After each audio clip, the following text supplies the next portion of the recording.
the magnets that I inset inside of it mid print, I put them in there, and the print head, and I don't have this problem. I've never had this problem except this print right here, which this is now a defect. It got close, or I guess wasn't quite snug enough to where it pulled the magnet up onto the printer. Like it pulled it out. And so, and I didn't know that until this was completely done printing, and it went to go back home and set everything back to default. And the printer basically said, "Oh, hey, something stuck. It's not working." So I'm like, "What?" And I looked at the print and I was like, "Well, that thing, it looks done." And it was done. It just was trying to go home and then finish and then message me saying, "Hey, your print's complete." Well, the magnets were up inside the print head, stuck, keeping the lever arm from going where it needed to go. So I was like, "God dang it. Like, this was a perfect print and the magnet sucked out." So I had to adjust the fitting of the holes to where they're tighter, to where whenever it couldn't pull it. Yeah, so it doesn't just pull it out of the print. But yeah, and I mean, it's going to be a massive speaker. Here's my first print of where the binding posts are going to go. So I broke this one up, and basically this will inset into the back of the speaker, and then the binding posts are going to come out at a 45-degree angle, and they're, it's not going to be quite this. It's going to be a little bit less narrow, but roughly this shape, that just to give you a scale of how big this is, and it's going to be wider in the back. I can actually probably show you if I screen shared real quick. I don't know if I have the power to boot people out like you do last week. Well, I guess this is the perfect segue, right? Welcome to the Home Theater Hub, episode 115, the Paul 3D Speaker Printing Masterclass. Yeah, there you go. You get to learn about, 3D printing speakers. Yeah, let's check this out. Why buy when you can just print them?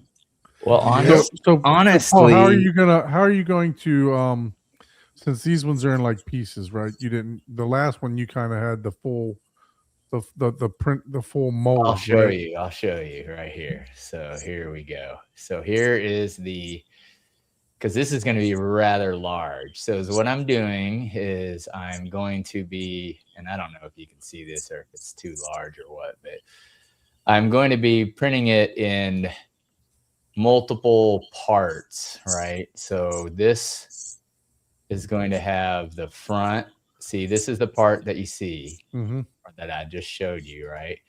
And then this part is going to be for the mid drivers, the baffle, yeah. And then of course, this is the back where that part I just showed you, the binding posts. And then if you get rid of this, and I've got the main body here, this is going to print just like this. And the printer, I have a much larger printer now, so it makes it easier, but this still has to be broke up. And then this is where I'm going to mount the crossover board. It's going to, because that's rather large, that's like 7 inches squared with all the components on it. And that's as small as I could make it. So I'm going to slide it in here and put 2 screws in there to hold that. And then this right here is just to align the top of the, my labels are probably need to be better here. The top lines that's a man of your own heart right there with that CAD, right? Yeah. This is more advanced than we do on a normal basis. What kind of software? This is just Fusion 360. So it's free, more like product engineering, personal. Yeah, this is full blown CAD, like true CAD. Like you can make it to where if I wanted to make this out of metal, I could run it through a cam, like how the tool head path would, make this type of deal. Like, yeah, you could throw a product from this into a CNC machine or a milling machine. And obviously, certain things you just can't do, which is what's amazing about 3D printing, right? I mean, I can easily do, these curves and the front and the back, and just little things that add up. And then I'll do like, in here I'll do copper inserts to where there'll be actual true metal threads, but I'll have to use a method that basically heat sinks them in. So basically it melts into this, and then it kind of melts over it, and it melts it into the product. So, Okay. and that takes like a couple 100-degree soldering iron or whatever that melts that in. And once it melts in, it's permanent as well. Anyways, let me in the screen share here. But yeah, that's the basic of it. And it's all going to basically, I'm probably just going to use silicone to hold it together. Because if you get proper silicone, and that way I might be able to take it apart and mod it a little bit. Mm-hmm. And that's one thing that I'm also thinking about, is designing it in a way to where, okay, I have screws that I'll screw it together, but I'll screw it from the inside, right? And then be able to maybe change out like that tweeter. You see the tweeter section, right? That I got here. This is just the tweeter, right?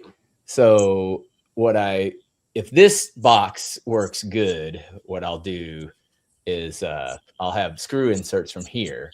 So then I'll be able to reach from the enclosure with that larger, mount, with the binding post mount.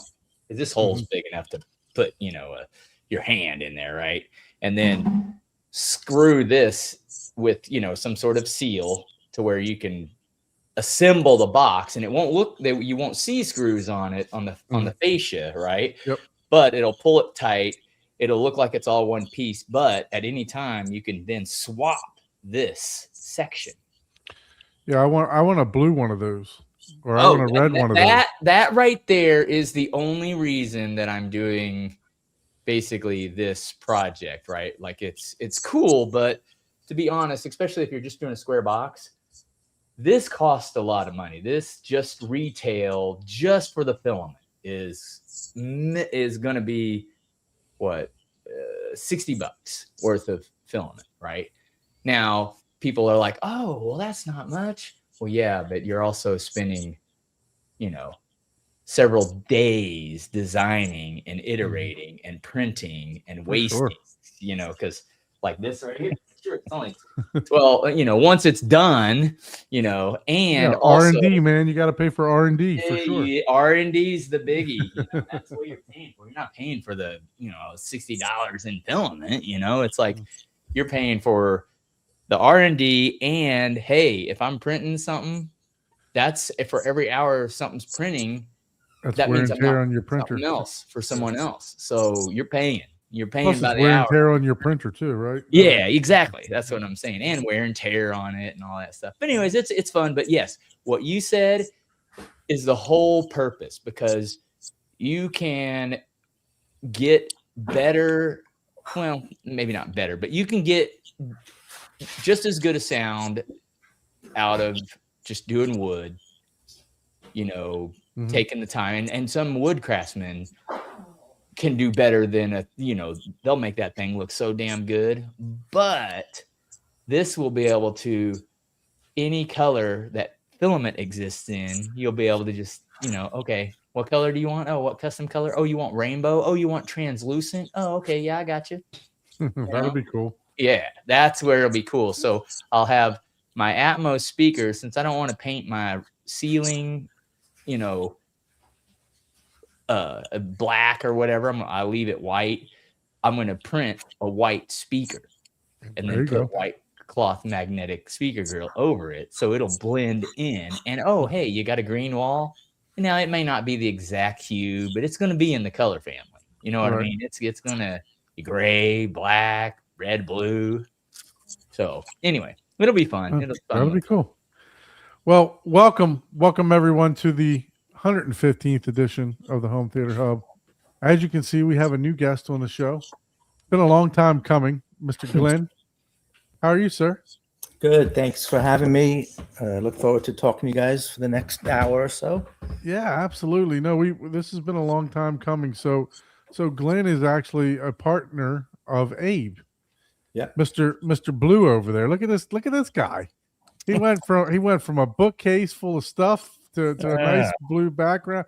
He's a floating talking head now. Look at this. He's looking I know, man. Bro, It's a man. He's gonna have a YouTuber, green man. screen next week. I have a green screen. I hadn't played with it yet, but Yep. I kind of like this. I like this. It's simple, just because black fabric, I get a little uplight, I'm done. Yeah, it looks great, man. Looks Yeah. really well, good. Thank you guys for helping me out get it all dialed in. So, yeah, I'm loving it. Yeah, I'm really hooked on it now. So, and I got my sound how I want it. I'm feeling good. Yeah, I mean, you've definitely invested some time and some money into this. So, wish you the best of luck with your channel when you roll it out for sure. Yeah, I'm working on it. I'm getting there. Yeah, I'm doing some trial runs to figure out how I want the format to look, and also to, just learn how to do a show and talk right and have a good. None of that stuff Yeah. matters, man. Just have fun with it and talk. That's all. Yeah. There's a good. You don't want to just go, right? You want to have somewhat of an idea, right? Yeah, I want to. But I want to at plan. the same yeah. time, hey, after a couple weeks of iterating in your head, just go. Well, yeah, Because I'm doing some otherwise you'll practice never right go. now, You know what I mean? Yeah, at least get the rough edges kind of, and then I'm gonna just start doing it. But I'm getting there. Yeah, it's will be coming out soon. Very good, very good. So, what's going on, Ike? How was your week, sir? You don't even want to know, but I'm here. It's You're good. here. It's been, yeah, I'm here. It's been a busy week. Been battling sore throat and fever and all that fun stuff. So, Ooh, yeah. ooh, yeah. So what happens when school is in session, right? Every Yep. once in a while you get updated with some type of bacteria, virus that the kids. Well, it's the bring home. petri dish, right? It's the petri dish. Yeah. Yeah, I know. My wife actually came home sick the other day, and I had to sleep in my son's bed with him. So, Yeah. but it's a good transition because now I'm like edging to his bed every single night rather than being in mine. So, so yeah, it was like, okay, now it's time to start this, right? Yeah. So, Keep going, don't stop. Yeah, but it's been fun. I haven't even been to work for the last 2 days, so oh wow. that's how much I've been trying to get. Oh, some sorry rest to and hear that recover. you're under the weather there. Thanks for joining us. Appreciate it. How about you, Paul? How was your week? It was, busy. I even joined the Daily Hi-Fi this week, and Yeah, I jumped on there yesterday, the other day too, Tuesday. Yeah. I had to jump off because I was like, oh, I gotta work. I gotta go. Someone jumped. I was there and I had to do something at 9, and someone jumped on early, so I had to jump right off. I was only on there for like maybe 30 minutes. I actually fell asleep on to the after show. I was there laying with my son because like I said, my wife was sick and I had the earbud in and I was just chatting, But I'm glad, I'm happy they moved back to Tuesday because my Wednesday is just so busy. I wasn't able to listen to them. Yeah. So now I'm able to get back on the show and listen and stuff like that. So personal preference only. I'm sure somebody else hates that they moved back to Tuesday, So, but Yeah. So anyway, everybody's scheduled, but that's why we do this, and it's recorded and you can obviously check it out whenever you like. So how about you, Abe? How was your week, sir? Good. Busy. Just working on a couple of theater projects that Glenn and I have got going on. We've got one in Murphy, North Carolina, and one in the Bahamas that's geared up. And where's the other one? Do you need help with the one in the I Bahamas? know. I'll help you with the Get in line. drywall. Twist my arm, please. I Yeah. mean, Depends Yeah, on. I've actually looking forward to that one. I've never been, so I'm excited about going there. So, in fact, I'll be going. I can there hang mid-March. drywalls, Abe. Yeah, well, I'm gonna go in If mid-March. you hire Don to do your drywall, you can stay in the Bahamas for a year. well, at least. if you're going mid-March, I may see you because I've actually just scheduled myself a cruise. Oh, really? So yeah, so we're gonna take a first cruise ever for the whole Oh. family. Nobody else has been on a cruise. So Really? myself, my mother-in-law, my wife, yeah. So we're gonna we're going to take a little 3-day. We're only going to do a 3-day cruise because my mother-in-law is known to get seasick. A 3-hour tour. Yeah, so we just want to make sure, we're not stuck out there for 7 days or 10 days or for your first cruise if you're seasick. Yeah. If there's drywall to be fixed on there, you might be. But hey, so I may outside see you in the Bahamas. Oh, okay. Yeah. I'm kind of excited about that one. That should be a nice one. Yeah, that's cool. And then you also planning to come down around the same we have time a project in Miami.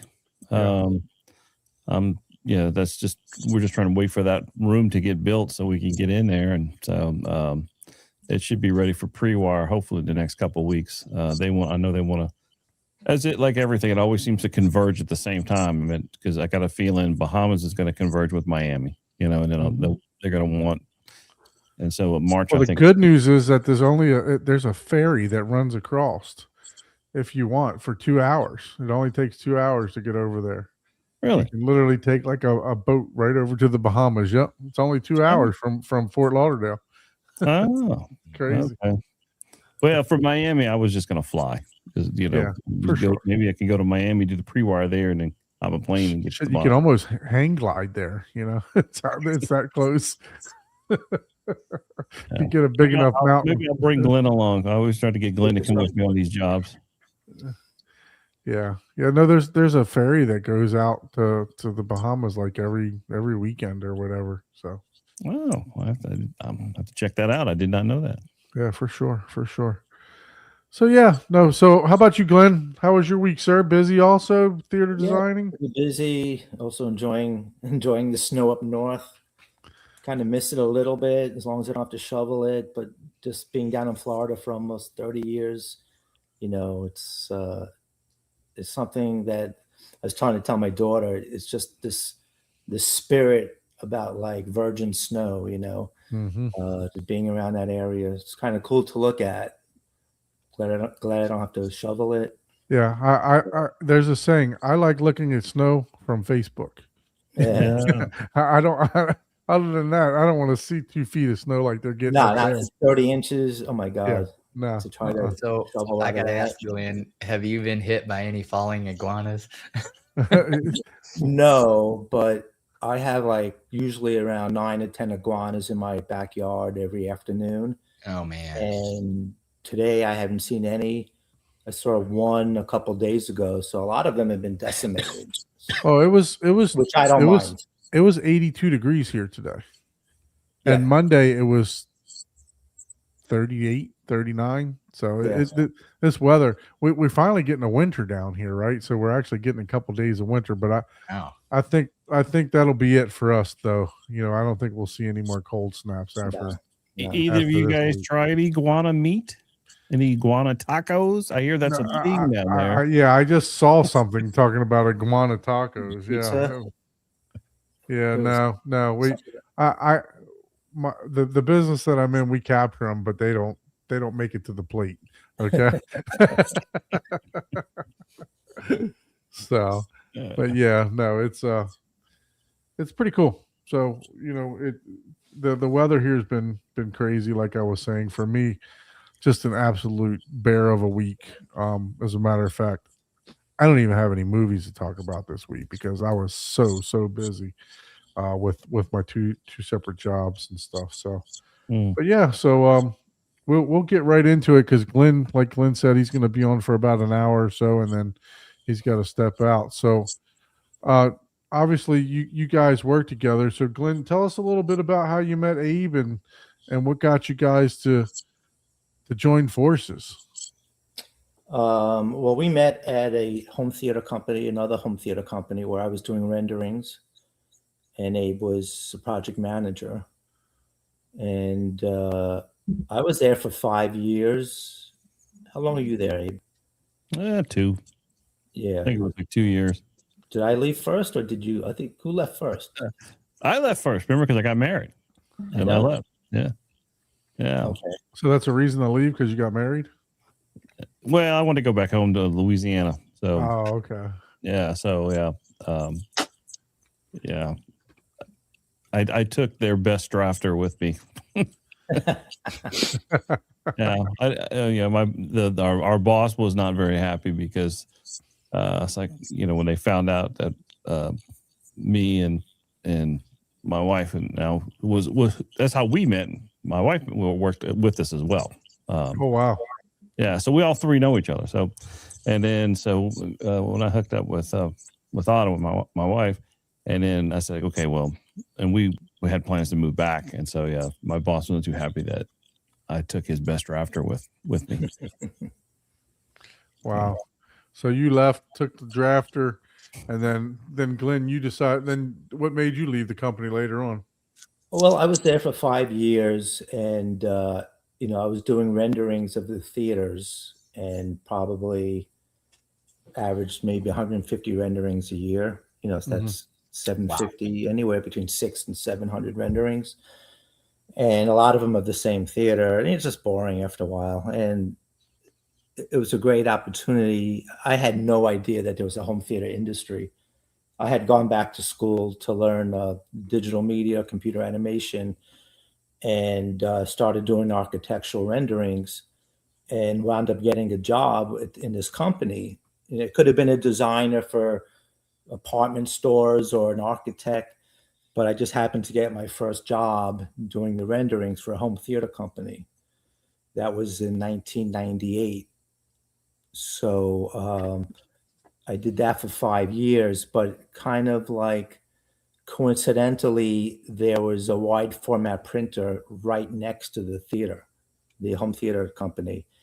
And so I would go in there, and this guy was taking like digital files and printing art on a piece of canvas. So I'm like, I'm going to take the 3D software and I'm going to create some art. And then I'm going to print it on the canvas and see what happens.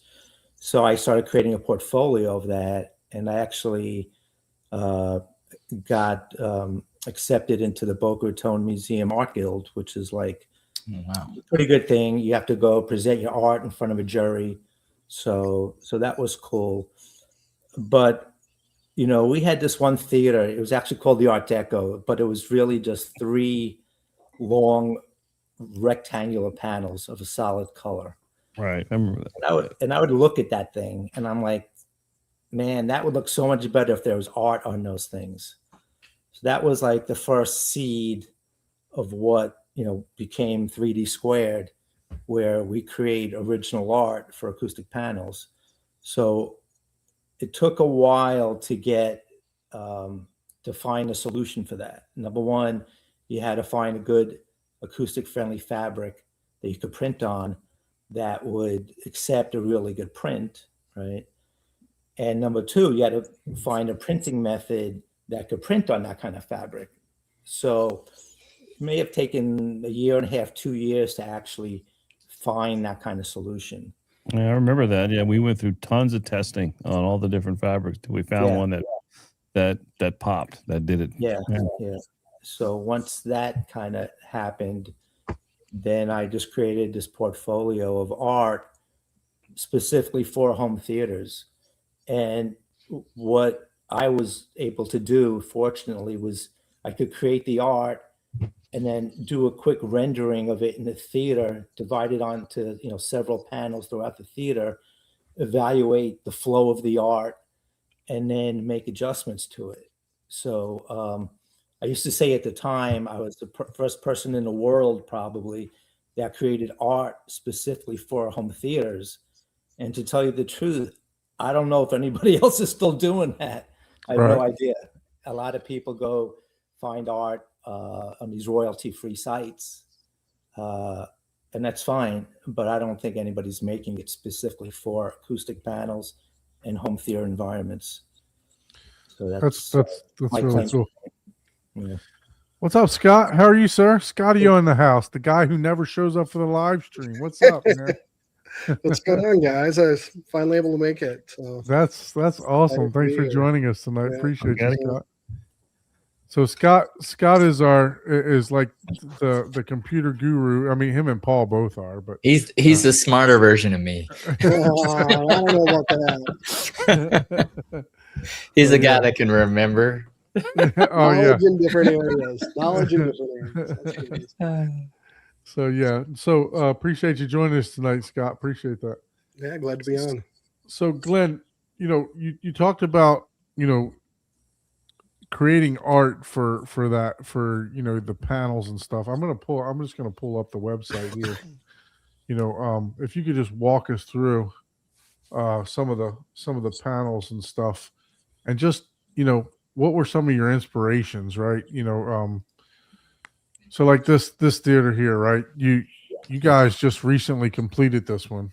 Yeah, that's that's an awesome project. It's been quoted. People have said it could be like the best theater in the country right now, in terms of visuals and what's behind the walls, in terms of the speakers. And Abe could talk about the speakers and everything, but it's a massive JBL synthesis system that it's right. JBL is actually currently doing a case study on this that they're going to publish hopefully next month, or hopefully in this month. Well, it's almost up, but probably still next month. But it's pretty impressive. But it's insane, but it sounds fantastic. So when you're going into because look, some people want a black hole theater, right? And some people just want, they want it to be aesthetically pleasing too, right? So, this, I see functionality plus design plus, this can go into a multi-million-dollar house and not affect resale, and actually probably even help resale, right? So, when obviously we know that, to get the best contrast from a projector, you want the walls to be as black as they can be, and everything else like that. So walk me through the thought process of this theater, right? What are you dealing with interior designers here that kind of set you in the right way, or is this just a project that you built from ground up? Well, this is kind of I created a theater. Well, I created the panel design. It's called the Gatsby. So the client, and then we create the panel design, and then we create the theater design around the panels, which includes the columns and all the other millwork. So the client liked that theater. And then, if you go into the portfolio on the top, if you're going to, okay, yeah, so you got it. Yeah. Right. So, like I said, so it's kind of like our Gatsby theater on steroids. We had to add the art on the bottom of the chair rail, and there's art on the bottom of the soffit, and obviously that big mural that's on the back wall. I had a Hollywood mural, but it looked totally different than that. So I basically changed all the colors and everything to match the panel design. So everything you see here was just basically designed in-house. And and that's a continuous kind of continuous image you see that goes across. It's broken up by the pilaster, Right. and then behind that, there's just a ton of speakers behind all that. We have we have 4 SSW1 JBL subs in there, plus the surround speakers are in the column. Each one of those columns has a SCL 6 surround speaker in them in your bed layer. So this is, I think, a 13.8.10 system, if I'm not mistaken. I could be off a little bit. Yeah, there's over 30 speakers. Right where it says Midway Home Theater, there's 2 gigantic SSW1s right there. And then the projector is in its own room behind, and it's a Freya Plus barcode projector. Right. So what do you start with first when you're looking at a design, Glenn? And obviously, are you looking at color palette? Are you looking at carpet? Are you starting with the panels first? How do you put all this together? It's like, the ideas come from the ether. If you listen to a musician and like, how do you write a song? And they're like, I don't know. It just comes to me. And sometimes I just, something may have triggered it. I don't know, but I just start playing around in the 3D software. And, sometimes like the first 80% you can do in half hour maybe, but then it might take 3 days for the other 20% to finalize everything, you know. And I like to like step away from a design for a day or so and then look at it again with fresh eyes and say, is this thing working or not? And then if it's working, you know, continue with that. And then once I have the design, then I'll play around with the colors. And like I said before, like once I think I'm where I need to be, then I'll throw that into like a generic theater, you know, doing a rendering and see, you know, what needs to be tweaked. And then if I like that, then I'm like, okay, let's build some columns, you know, that complement that design. And, you know, then what's going around on the ceiling, what's going on, if we have a chair rail, under the chair rail, things like that. You know, once that's all in, find a carpet, throw in good color chairs that complement it. So that's really the process. Okay.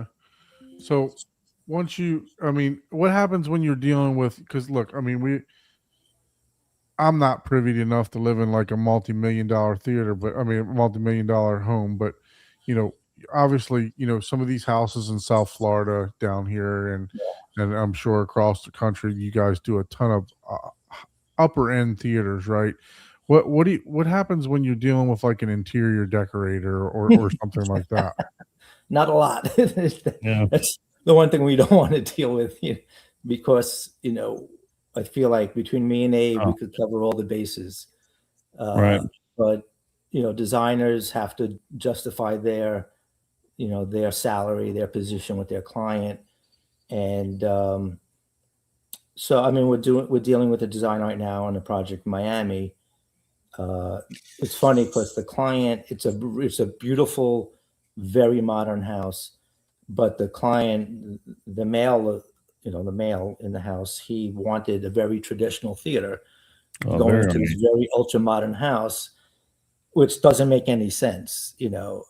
So we designed an extremely traditional theater that would look great up in New England, but not in Miami. Right. And then his wife saw that. I don't know what kind of communication they had, but his wife saw that, and the designer saw that, and they were like, "What are you doing?" You know. So they kind of took over the project. I don't know if they had confidence in me and Abe, thinking like we had no idea what we were doing, but we were just getting all of the directions from the client. So the designer took over, and now we kind of have to follow her lead in terms of the design. So, and then we're having a fight with them because they don't understand theater design. So, you know, so then the husband's going to bat for us against his wife's designer. So it's like we're the husband's designer, and then the wife's got her designer, right? And we're butting heads together. But so far, we're kind of we let them have their design, but they have to design it to. We've had the engineering, and they've got to so. We're trying to force them to kind of play in our sandbox and fix a lot of stuff. But it's starting to come together. It's starting to kind of meld together, and we've got a good look and feel of it. So it's painful because they don't think they have to listen to you, but then they have to. I mean, otherwise, because they don't know nothing about theaters, you know. Right. So, but it's coming together. Yeah. So when you take a look at a lot of this very high-end home theaters, right? Like Don alluded to, they're usually not bat caves. They're not even anything close to a bat cave, right? Would you say it boils down to being able to afford very expensive projectors like the Freya that can project even in these types of rooms? Or do you think it's just the aesthetics that it's a trade-off? They keep the aesthetics and don't worry too much about, you know, a bat cave? Because a lot of them, and I've been in quite a few, I don't recall literally walking in any of them, and it's just a complete black hole. Well, I mean, you got to remember the bat cave syndrome is for cheap projectors. You know, you're forcing a contrast, you know, with lower, you know, granted, some of these are $30,000 projectors, but that's relatively that's a drop in the bucket, compared to what the projector at a higher end is capable of. So you don't need the bat cave. Well, and for me, you know, the one thing that I love working with Glenn's kind of he's great at kind of putting the artistic vision together, getting the color palette, getting the look and feel, and working with the client to kind of to take whatever inspiration the client has for the look and feel of the theater. Then I have to make it work. So then I have to engineer it to make it actually functional and get it. So it's a great combination of like, how do we take something that's just, we're inspired by this and actually make it a functional theater?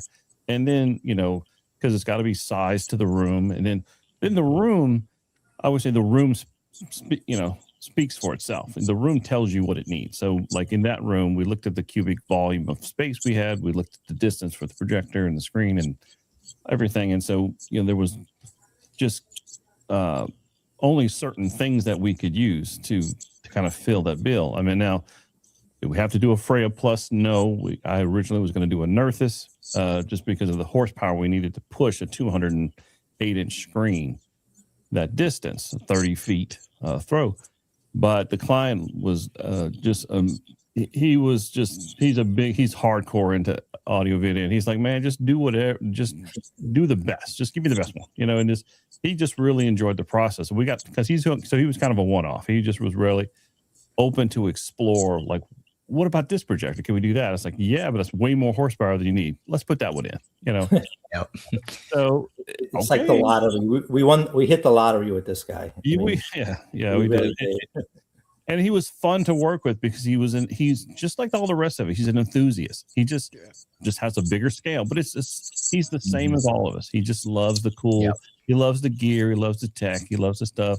He just has the means to allow us to just have fun, you know, and do some creative things. So that's what I enjoyed so much about his theater, is he allowed us to explore.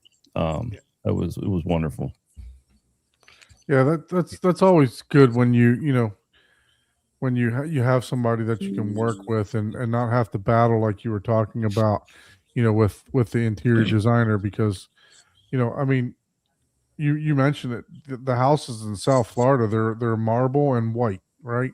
I mean, that's pretty much what you know. They're starting to come around now to get some softer tones in them. Now they're trying to make them like a mid-century modern type of house, and a lot of new designs, and allowing some soft tone wood floors and stuff like that now. But I mean, for the most part, when you look at a Miami like high-end, super high-end house, it's white marble floors, bright white walls, and bright white ceilings with a lot of glass, right? So it's you know, it I'd imagine it's tough to design for that, unless it's like, okay, this is a whole separate dedicated wing, you know, of the house, and you know, it's not going to be, you know, not really going to be seen a whole lot, you know. It's going to be not in the main area of the house, right? So yeah, so talk about some of your designs, Glenn, like what inspires you, you know, and I'm going to pull up some of your panels and stuff here. We'll go through a couple more theaters in a second, but I want to pull up some of your panels that you're doing too. So let's see here for services. Yeah. It's panel art. Here we go. So yeah, I mean, this first one that you're looking at up there on the right hand side, that's called Angled Curves. That was one of my very, very first designs. And you know, for those first couple of years when I introduced that thing, it probably sold at least 15 theaters worth of those panels. That was that was like super hot, that design. And it's funny because I haven't done anything with that in years. It's just like it hit at the time. I'm not sure what happened, but it was like really, really popular. Now lately, like, no, I don't get my. Well, you know what, the guy who called us the other day, he liked that one. That was one of the ones he liked. Oh, okay. Yeah. And I can tell you, I stumbled across your website many years ago, and I think I was telling you this in the green room. I reached out to you, you know, talking to you about maybe putting together a full, like the acoustic, you know, you literally putting acoustic panels across my whole theater. Yeah. And unfortunately at the time it just wasn't in the budget, you know. Right. Not that I didn't like your designs or anything like that, but we talked about it for a while, and it was like, I love these panels, and this is what attracted me to you guys, was this panel here, and I think there was another one that was kind of similar to that. That's a little bit there's better. one called Gold Revealed that is similar to that. Yeah. It was probably that one. And you had one with lighter seats in it, and I'll go this one right here. This one, yeah. Because my seats are light, and I was like, wow, Right. this looks really good. Right. So it would match.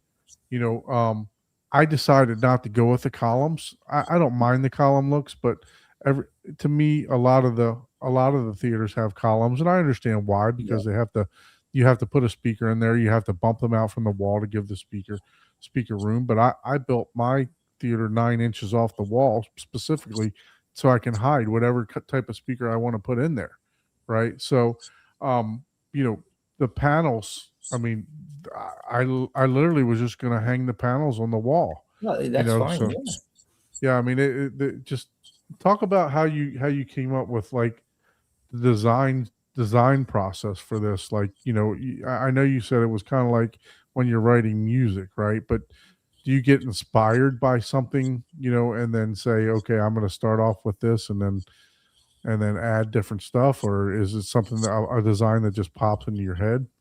No, I don't. I just kind of just sit down at the computer, and it's weird when you're on a computer. You're using, with this 3D software, you're using, the left side and the right side of your brain. You can't just be totally creative because you're working with pretty sophisticated software. So, it's not that organic. There's literally millions and millions of attributes that you could tweak to get different textures, effects, this and that. So you have to kind of find a balance of like when is enough. Right. But it's like you start with a shape, and then you add some other shapes, and then another shape, and then you got to move this shape, and then move that shape. And then once the shapes are pretty good, then you have lighting. It's 3D lighting. So it's like adding a main light, a key light, backlights. How are we going to light this thing? How, where are the shadows going to cross? And you could see the shadows. Yeah, I can see the shadows on this. Is cool. Yeah. And how much texture, how much bumps, how much texture do we have in there? And then that's just for like, all right, and how are we going to do this so it's interesting that like all of the art we create, most of the art we create, it's not just one design that's going on 8 different panels. It's a multiple of different designs that are related to each other that make sure that the room's not redundant. So how are we going to continue this through, 4 or 5 panels? So it's just a lot of tweaking, a lot of re-rendering, and it's not a very artistic, organic type of process. It's kind of very analytical. So you're combining art with analytics in a way. Okay. Which is a weird thing to do. You said that you got it, accepted to the Boca Art. I apologize. What can you repeat? The Art Guild. Right. Boca Raton. Yeah, I'm not in it anymore, but yeah. And was that for this design work, or was it because you're an artist? No, also? I have a totally different portfolio of art that's not related to home theaters. Much more. I could show you guys some of it if you're interested in seeing. Yeah, absolutely. Be interested to see. So totally you have the art eye, right? I mean, kind of like a photographer has an eye, right? I've always been, better than average. I'm not, there's people out there that are so much better than me, but I've always had some creativity, and so when I saw, like I said earlier, when I saw this printer next to our home theater office creating these prints from digital files, I'm like, let me see what I can do. And so it just was able to start creating things out of the ether. And I guess I was lucky that I have the ability to do that.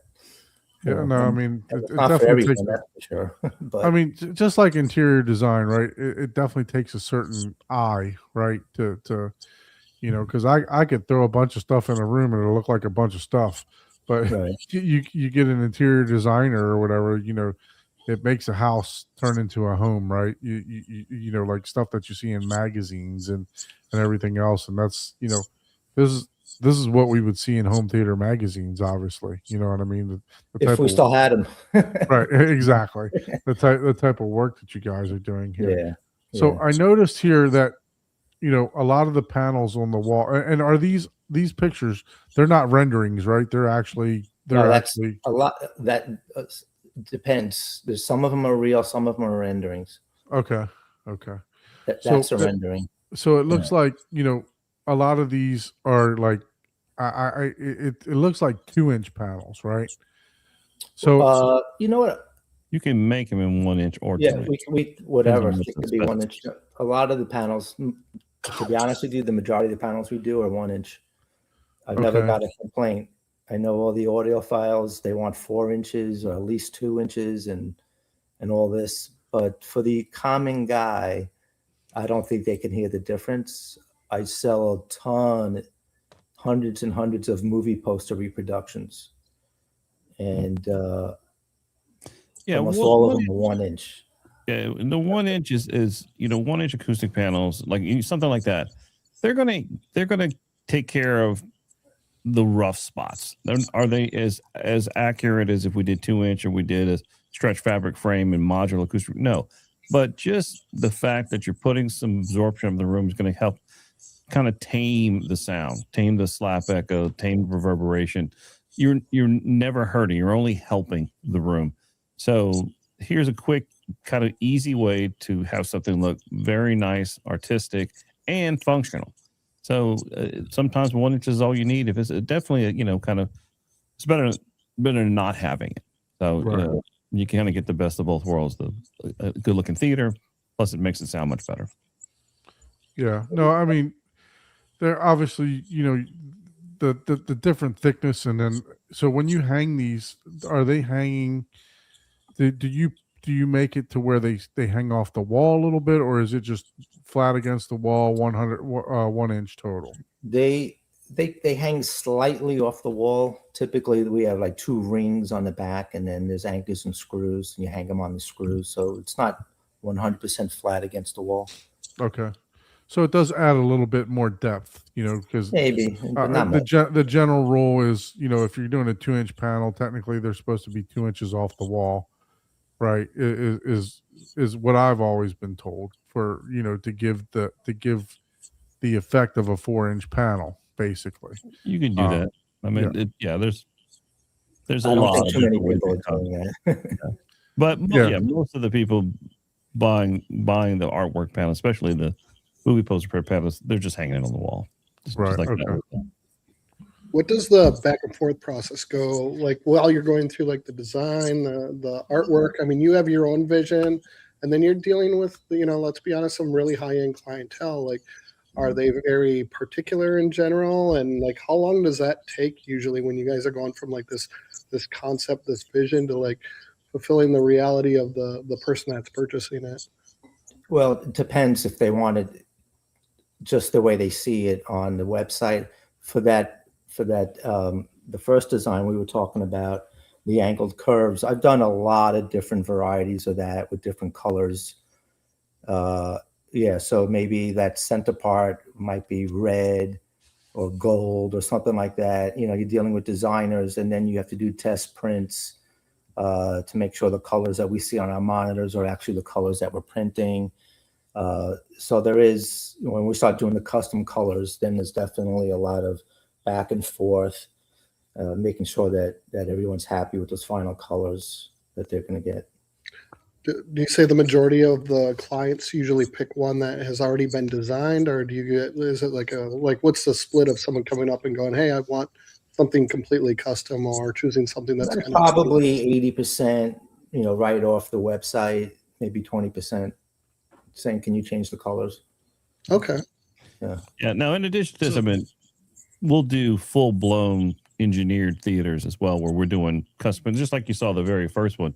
That one was a theater that Glenn had designed, and the client liked the look and feel of the Gatsby, but then we custom tailored that whole look for that room and engineered it. So, and that took probably a couple months of design iterations to finalize.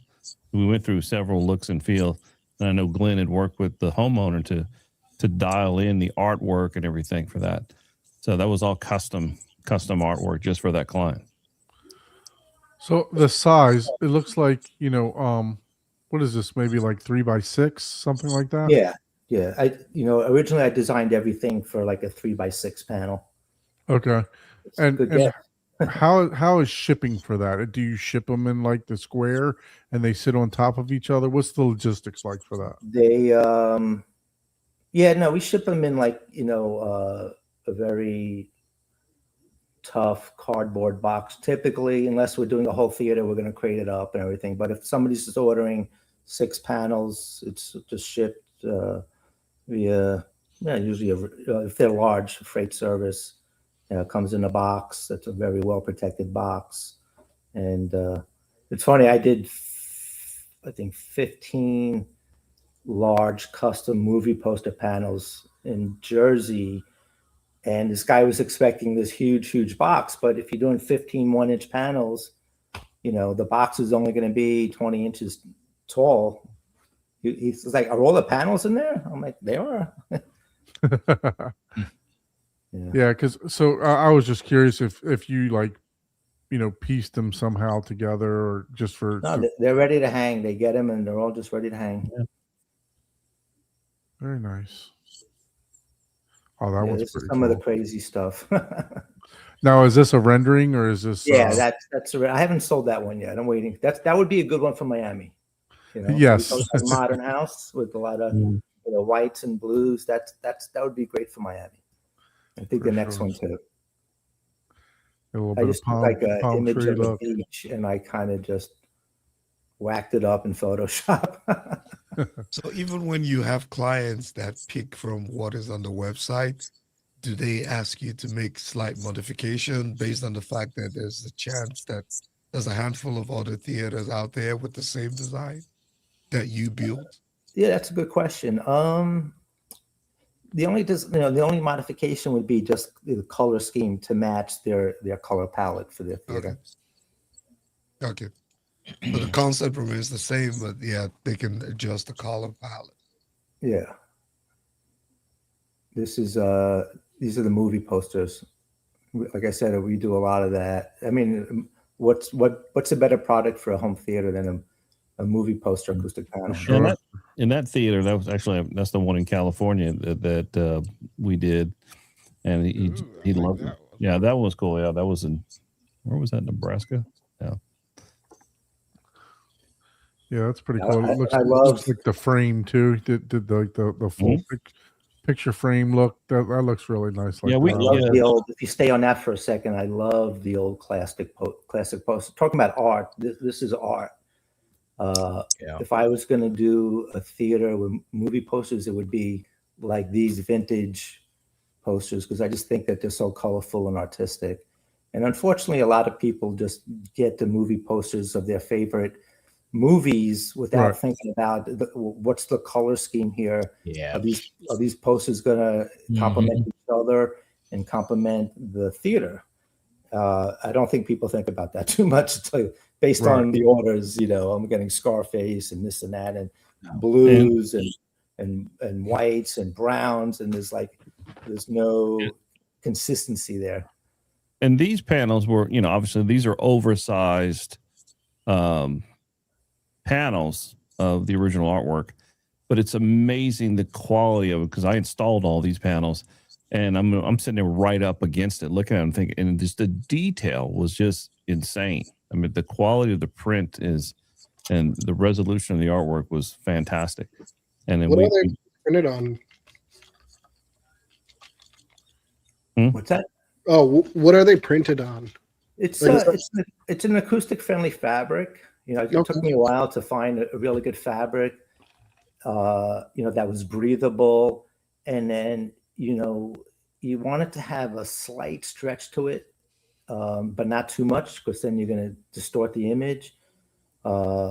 So yeah, so I kind of call it like proprietary fabric, but it handles the prints really really well, as you can see.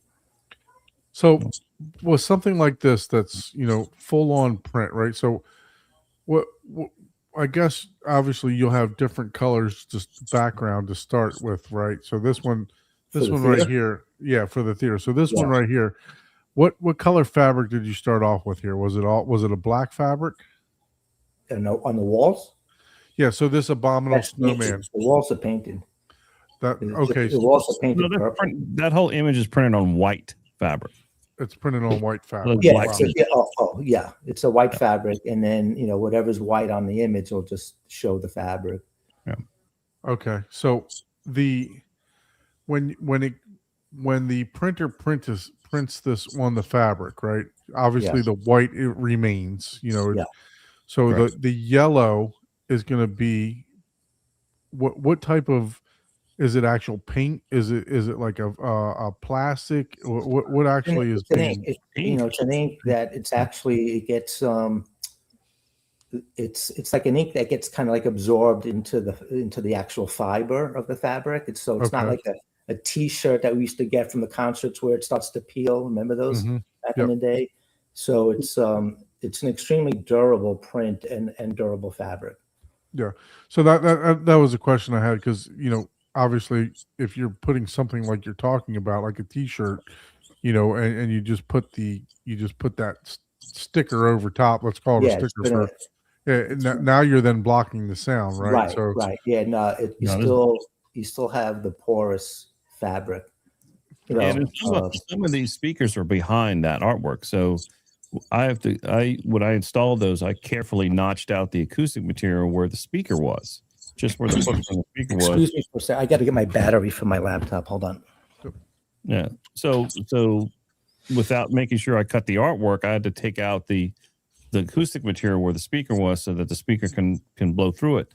But and you don't see the speaker at all. So we've got several surround sound speakers behind those panels that you don't even know are there. okay. Yeah, that's one hell of a printer, because the detail is incredible for it. Yeah, Not for like a sure. screen print was. or overlay. Yeah, that was the one thing I've always been impressed with, that the printer we use, because when it also starts with the artwork that because he spends extra time really dialing it in and getting it perfect, getting it ready for the printer, and it makes a difference, especially when you're supersizing that image. Right. Yeah, because you need like a raw file to Yeah, blow that up. I get a very high resolution scan of the posters, and then I'll actually go in there and massage the image. And in many ways, my image will be better than the original poster, especially for some of the older posters where the quality is not very good. So I could go in Photoshop and really, enhance the colors, get rid of the blemishes. So I tell people, everyone's always a little bit skeptical, like, what's it going to look like, blah, blah, blah. And I've never had a complaint, and I'm not BSing you guys. And a majority of the time, people will say that it's so much better than they ever expected. So that's always great to hear. Yeah, that is great to hear. Yeah. Couple more of the movie posters here.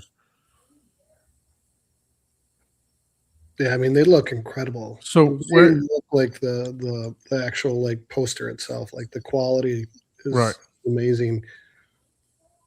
Yeah, I mean, I was going to ask a question, but if I ask that question, then everybody be trying to do this, so we're not going to ask that question. Yeah. This is from a recent project. Yeah, so this was Mr. Long's theater. Long's Yep. Theater. Yeah, so we had Mr. Long on. Oh, right. Okay. Maybe not too long ago. Yeah, not too long ago. No, but he was on. I guess before Thanksgiving time. think so, Maybe back. Maybe back. Eventually, I think we're going to try to do a tour. We're working on getting that arranged. Yeah. So this theater was phenomenal that you guys put together here. I mean, there's a case where the posters really are the theme of the theater. Right.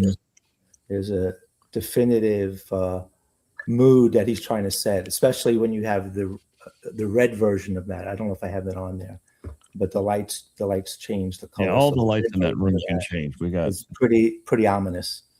yeah, the red looks pretty crazy looking. Yeah. Yeah, I remember seeing that picture. I think when you go to the theater designs, Yeah, you can see it in there. So that's the blue version of it there, right? Yeah. I might have the red version. There's I think when you go down a little bit further here, but I mean, honestly, and we've had this theater that I'm going to talk about here on, we've talked about it before, but I mean, the BioShock theater, here's the red version right there. There you go. Yep. That's a mood. That's creating a mood right there, right? Yeah, I mean, and I'd have nightmares. I'd have nightmares after watching a movie in that one. I mean, the carpentry work in here is just so well defined, and I like how each of the panels got the 45 to create this notch, right? The fabric, and then even the trim is just, I mean, everything is perfectly symmetrical. You know what I mean? So it's like, there's the blue version there. But this is my favorite, man. I mean, you guys have. I mean, I don't understand how this even came together or even close to coming together. Yeah, but this is a BioShock theme that we've shown this one here plenty of times. That was super hard. There's so many parts to that, and what you could appreciate it. We were using this metallic paint, and it would not dry. And it was super sensitive, and we had to do maybe 5 layers of that, and each layer took like weeks to dry. Oh, wow! And then it was near Austin, Texas, the theater, and so some of it had to be touched up a little bit, and we just had a local guy in Austin come and touch it up, and because of the lack of humidity in the middle of Texas, he had absolutely no problem working with that metallic paint. But I'm not sure if we would ever try to do that again down here, not with that kind of paint. It was just such a nightmare. It was the appliques, like on the column, because that was a CNC machined out piece, right? Didn't we put on top? Yeah, the whole facility had these individual little pieces lying around drying for months. Oh, wow. It took over everything. But as you can see, I mean, if it's not for everyone, but if it's for you, then I mean, if you played this game, I had never heard of the game. How could you not appreciate this? When the guy came to me, I had no idea. But then I started looking at images, and I'm like, for me, those are like the amazing projects to get involved in, because they really challenge your creativity, and and it came out super. He was super happy with that. And when I presented this theater in some of the Facebook forums, so many people thought it was just AI. I thought it was a rendering. Yeah. Not even a rendering. Now it's not even a rendering. You can't even get credit for a rendering. Now it's just AI. No, it's AI. Yeah, that's a real thing. That's yeah. I remember buying the BioShock game and playing it just so I can get understanding of how all the artwork is. Yeah. So this is like here's the bar area behind the theater. So that's the back of the chair wall enclosure, chair enclosure.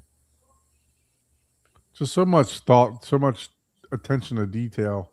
Yeah, went into this, and I'd imagine these panels, these CNC panels that you made here, kind of was inspiration for you, like your Gatsby theater and stuff like that, because it's kind of like the same, somewhat design, right? Yeah, it's some of those architectural elements, are similar. Yeah, this is the bar. Yeah, that bar is amazing.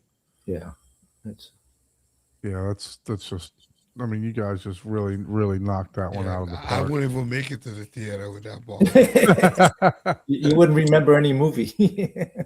Nope. For sure. And that's like this is just a more traditional theater. Yeah, that's old school. Client just wants, there's a lot of people out there who still want that red and gold, and so we'll especially up north. Very traditional. You find a very traditional with the curtain, the motorized curtain, and all that. Yeah.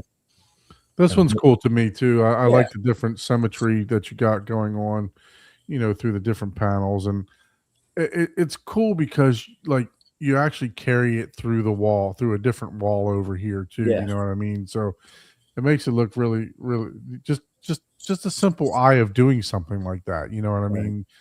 Shows the level of design, and then you got it on the door too. So when Yes. you shut the door, it's gonna just blend right in. This was what was that? Guinea? What I was in Guyana. Guyana, South America. South America, right? Do you have a photo of the ceiling, or is that further down? I'm The oval shaped sky ceiling we had to I'm do not that? sure. No, I guess No. I don't. Yeah.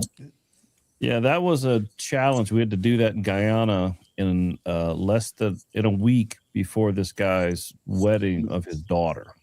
We built that in a week in South America, and we pre-built it in a warehouse here. We basically had figured out how everything was going to fit together, then broke it apart and crated it, and then reassembled everything in Guyana in a week.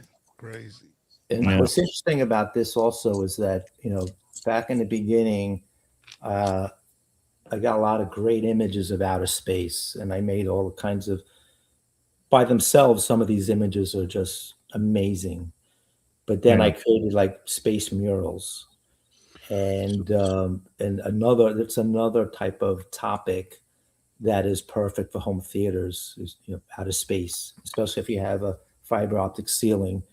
So this particular design was part of a very wide mural of the Milky Way, where I added other different elements like the Earth to it. So and I used to do a ton of those too. I mean, we did. And this ceiling was Those- a solar system. Was a solar system with fiber optics in it. Remember? Yeah, So we ran fibers through that as well. So yeah. which was kind of a challenge. So, Macro Proxy says, maybe I asked this before, but I'm closing on another house in 2 weeks. What price range does your services start? So let's talk about that real quick. I'll stop sharing this screen. What? Obviously, you offer theater design, right? Right. So let's just say I'm a DIYer, and I just want you to design something for me.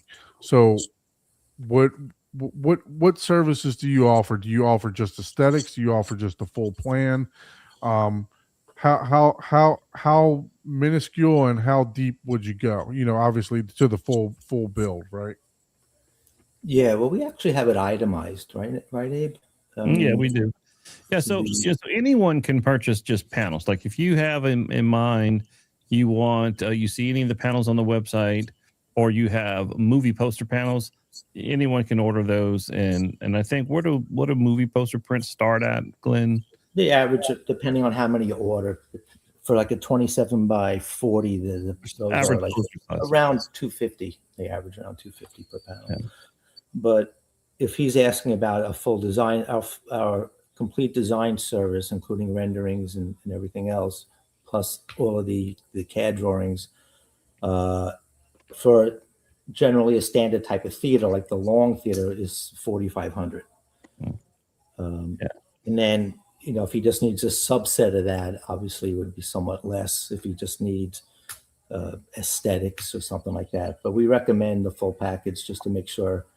So, Abe, are you you get the whole able to pull up? engineered environment. Yeah. Are you able Like, to pull up like a full, like a $4,500 package? Are you able to pull something up like that and show, what's all included with that?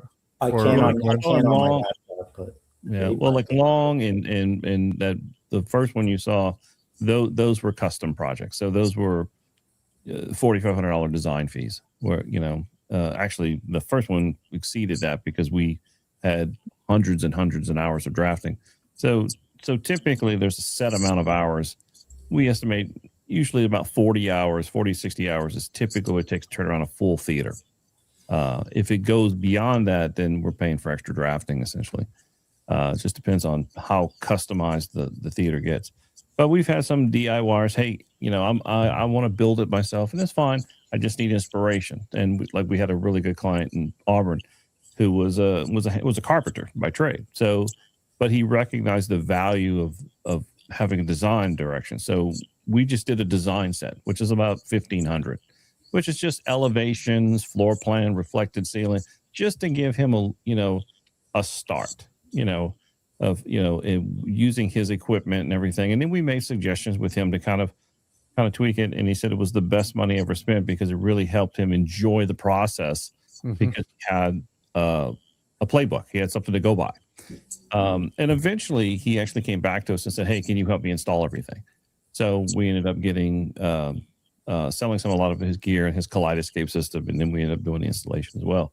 But he loved it. He enjoyed the process. So we've had several DIYs just hire us just to do the design, the rendering to kind of get inspired. Right. But definitely the biggest benefit, let us do the engineering as well. So, Abe, are you able to pull up like what's included with like that, like a $4,500 package, like that? Just or an example of what you get, like you're designing CAD and So essentially, so a $4,500 package starts with there's the preliminary design phase. So the very first place we start is creating the elevations, the floor plan, and then me and Glenn will get together. Glenn will put together a photorealistic rendering of what that room's going to look like. And sometimes Glenn will work with the client initially just based on something they either see on our website or some idea they have. And so you'll have that preliminary set that shows the look and feel, like the elevations, the floor plan, reflective ceiling, and that rendering. Once they approve that design set, and we've kind of got a lockdown on that, and then we'll also present to them at that time a estimate for the interior for us if they want us to supply the interior or the AV. We'll have associated estimates available to them. They're under no obligation, but hey, if you want us to do turnkey, here's everything. But let's say once they approve that design set, then we have the green light to go ahead and roll right into the construction set, which is still part of that $4,500 cost. And the construction set is just all the framing details for the builder to frame out the walls, dimension location where framing needs to go to make sure speakers land between the stud bays, framing details for the platform, for the stage, for the soffit, HVAC details for dimension location for supply and return, thermostat locations, dimensioned electrical, a load schedule showing, how many dedicated 20 amp circuits we need to the rack. And so we do the full set of drawings. And then included also in that is my time working with those trades, project management, just working with the framer, then working with the HVAC guy, the electrician, the AV integrator, if it's us or if it's another AV integrator that we're working with, to make sure they know like dimension speaker locations, pre-construction brackets go in. And then we start buttoning up the room at that point. Installation then goes in after the low voltage pre-wire, drywall, paint, and then our team can come in and actually do that interior. So we got a whole crew that can just come in and install all those acoustic panels, install the millwork, install the seating, the carpet. So we can do the whole thing. So, but that $4,500 takes care of basically all the design, construction drawings, plus the project management to see it from start to finish. So Macro Proxy also has another question. How about when you get into the construction, is it all stubbed out locally with some oversight, or are you mobbing out? We have depending on where it's located. Like sometimes if we're on a new construction project, say in California, then I'll want to, most of the time we'll work with the homeowners, contractors who are already on the job to tailor. Like I'm going to work with that guy's framer, their drywaller, and then to get the room built. How we need their HVAC contractor, everybody get the room built, and then our team will fly out to do the interior of it. If it's local, we have a team that can do local builds if we need to. But typically, local to who though? I mean, to Florida, Georgia. Florida, Georgia. Okay. Florida, Georgia. We can do, and we've even gone as far as North Carolina. But typically, a lot of the jobs we're getting involved on, it's either new construction or remodel. So there's some trades already kind of involved, and so we'll kind of just tailor what they're doing. Now, if we're the integrator, obviously we'll take care of all the low voltage and we'll take care of the interior. But the build out, the framing, the electro, we're going to work with local trades, or we're going to hire them locally to come in and do the electric, which is beneficial for everybody because we're not trying to make money off of the framing and the electrical. That's just infrastructure. It just needs to get done. Right. Yeah. Okay. So we got another question for the posters. How do you get around copyright? Next question.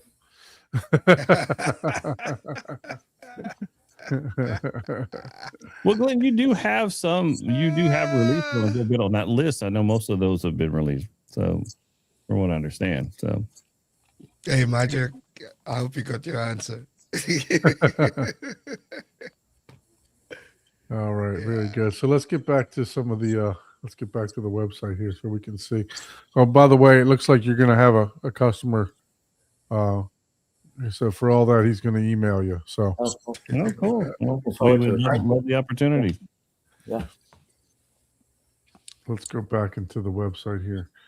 You could look at the Art Deco page is pretty good. Sure. And if you're watching, take a look at the website. Let us know which ones are your favorite. Yeah, for sure. So here's some Art Deco stuff that was designed. Man, look at those chairs. Wow. How'd you even come across those chairs? Yeah, well, for that project, I just provided the panels. That's called my Chrysler design, and I had to, which is basically a rectangular design, but they needed the arched panels, so I had to modify that design to fit into those niches. Man, there's some definitely intricate detail. That looks like wood. It does.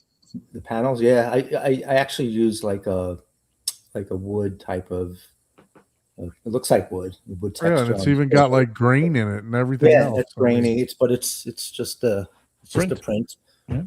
A lot of times, people when they see some of the other designs, the 3D nature of it, they don't understand that it's just a print. There's no depth to it. So here we go. Here's some pricing on some of the design. Yeah, that's pricing for the panels. So 2x4 by 1 inch is $280. 3 foot by 6 foot is $630 plus shipping, and then 4 foot by 8 foot is $795. So if I want 2-inch panels, how much more does that? About 20% more. About 20% more. Okay. Yeah. And you can customize the colors too. Nice. Yeah. Yeah. Customize. Custom sizes and colors are available. Yeah. So this was the original design that inspired that whole other theater. So you could see this was nice, and then that big theater is kind of like that design on steroids. Yeah. This is actually one of my favorite. And besides the classic posters back there, it's just simple. I like it. It definitely. I love the No, images. it's not on the simple. back It wall. looks simple. There's a lot of work that went into that. Yeah, no, No, there's but stuff going I on mean, there. in comparison to the other ones, right? Yeah. Like I like the grays. Well, we or just the finished blacks. up. Or, Yeah, we basically just finished up this theater in Orlando. Orlando, yeah. Oh, Yeah. too, we did one in Orlando and one in Smyrna Beach. Two variations of that same room. Yeah, so that's the one that had like the arched ceiling, right? Angled the ceiling was angled, and then I built the soffit to tamper that down. Those two And you're you had maybe you can show pictures of that again, Abe, because I mean that's what really sold me on the Guilford of Maine fabric, because I didn't think that it was black enough until you showed me that theater, and I was like, okay, that's the one that I got to go with. But so maybe you can pull that up after we get done. So that's pretty cool. This design, I created that like 2 weeks ago, and on a Thursday, I spent a Thursday on the actual art for the panel, and then on that next day, that Friday, I designed the whole theater around it, and I love this. I love the way this looks. I hope that we could actually build this theater. Nice. Yeah, that looks. I really like that. I mean, it looks really good. Sharp. It's really sharp. I really like do, that you, one. do you ever design, put together a concept and say, you know what, maybe I shouldn't put this on the website. I don't think we can build it because it just looks complicated. Have you met Abe? Have you met Abe? Yeah, met that's Abe? true. That's I'll true. make Yeah. it work. I'll find a way. Yeah. Like what I tell everybody is like, I just make pretty pictures. Abe makes them a reality. Maybe Yeah. I just need to Abe- turn my without window Abe- projects over to you, Abe. Yeah. I have to stress and try to figure out how am I going to build this. Yeah. Yeah. But he can do it. And let me just shout out to Abe. I'll put Abe's overall knowledge of theaters up against anybody's in the industry. He knows everything. And I am a very lucky person to be able to work with him. So, yes. I just want appreciate to it. put Well, that out and I there. enjoy working with you, man. And You gonna give him that $20 later or Yeah. what, Abe? Nah, besides that, he's a great guy. Abe is about to get that pay raise, man. we enjoy working together. We got a great relationship. We've been doing this for a long time, and it's fun. We both enjoy what we do. So, and it's just just a lot of great opportunities. So, definitely fun.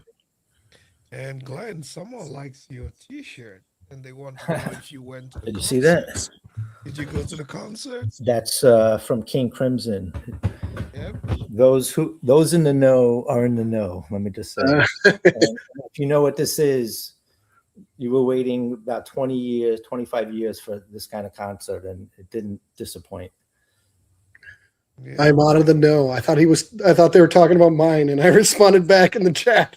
That's funny. That one's Everybody pretty like cool your too. T-shirts, Yeah. right? The hardest thing for me is to like go black and white because I'm really into colors. Right.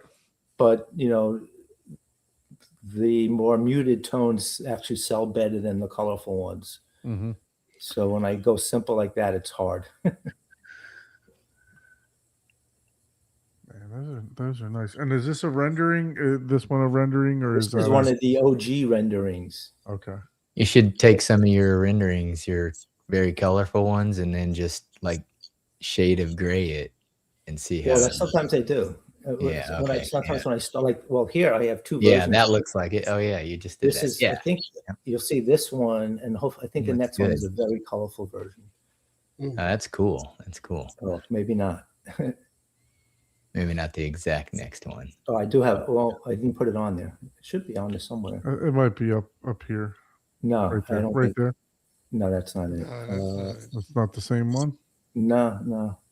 Huh. Oh, okay, yeah, I see a little difference there. Yeah, it's a little different.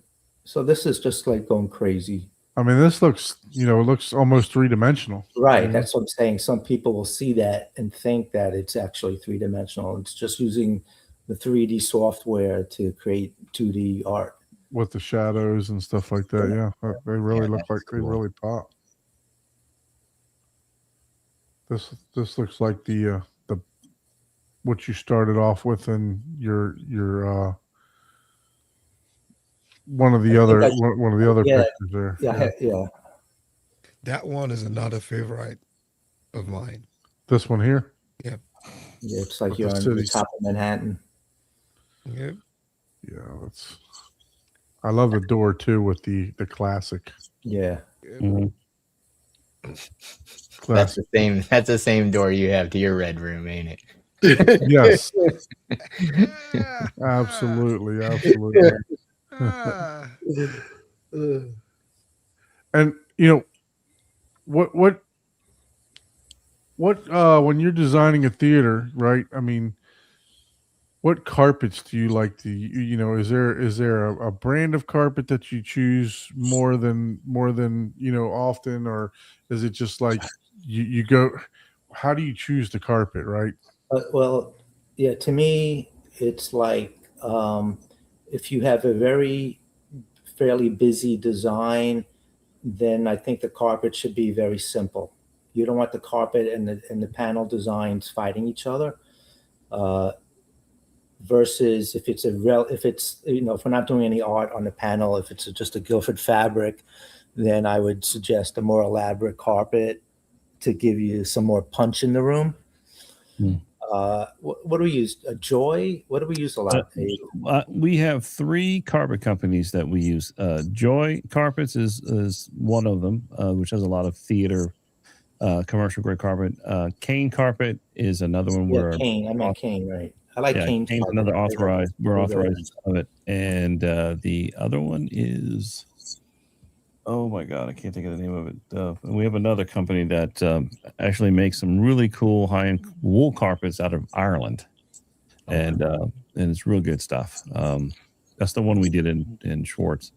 But Kane has a nice series of somewhat abstract, but they're muted. Right. So they're interesting, but they're not going to fight the rest of the theater.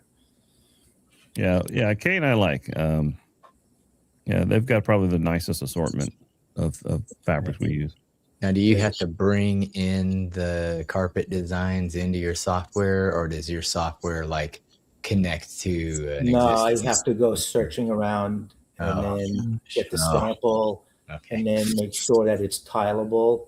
So when you put it in the theater, it doesn't just look like a series of little squares. Man, yeah, gotcha. Yeah. Yeah, because some home design software, because I did that for a little bit. There's that circle picture you're talking about. Oh, yes, the ceiling, The vendors had like if you were paying for the subscription, you had connections to like manufacturers, like that's cool. Yeah, that's awesome. You know, like Sherwin-Williams. You'd have all their paint colors. If you were to use them. The carpet, you could, select from their existing carpets, old and new, and then bring it in to the 3D design.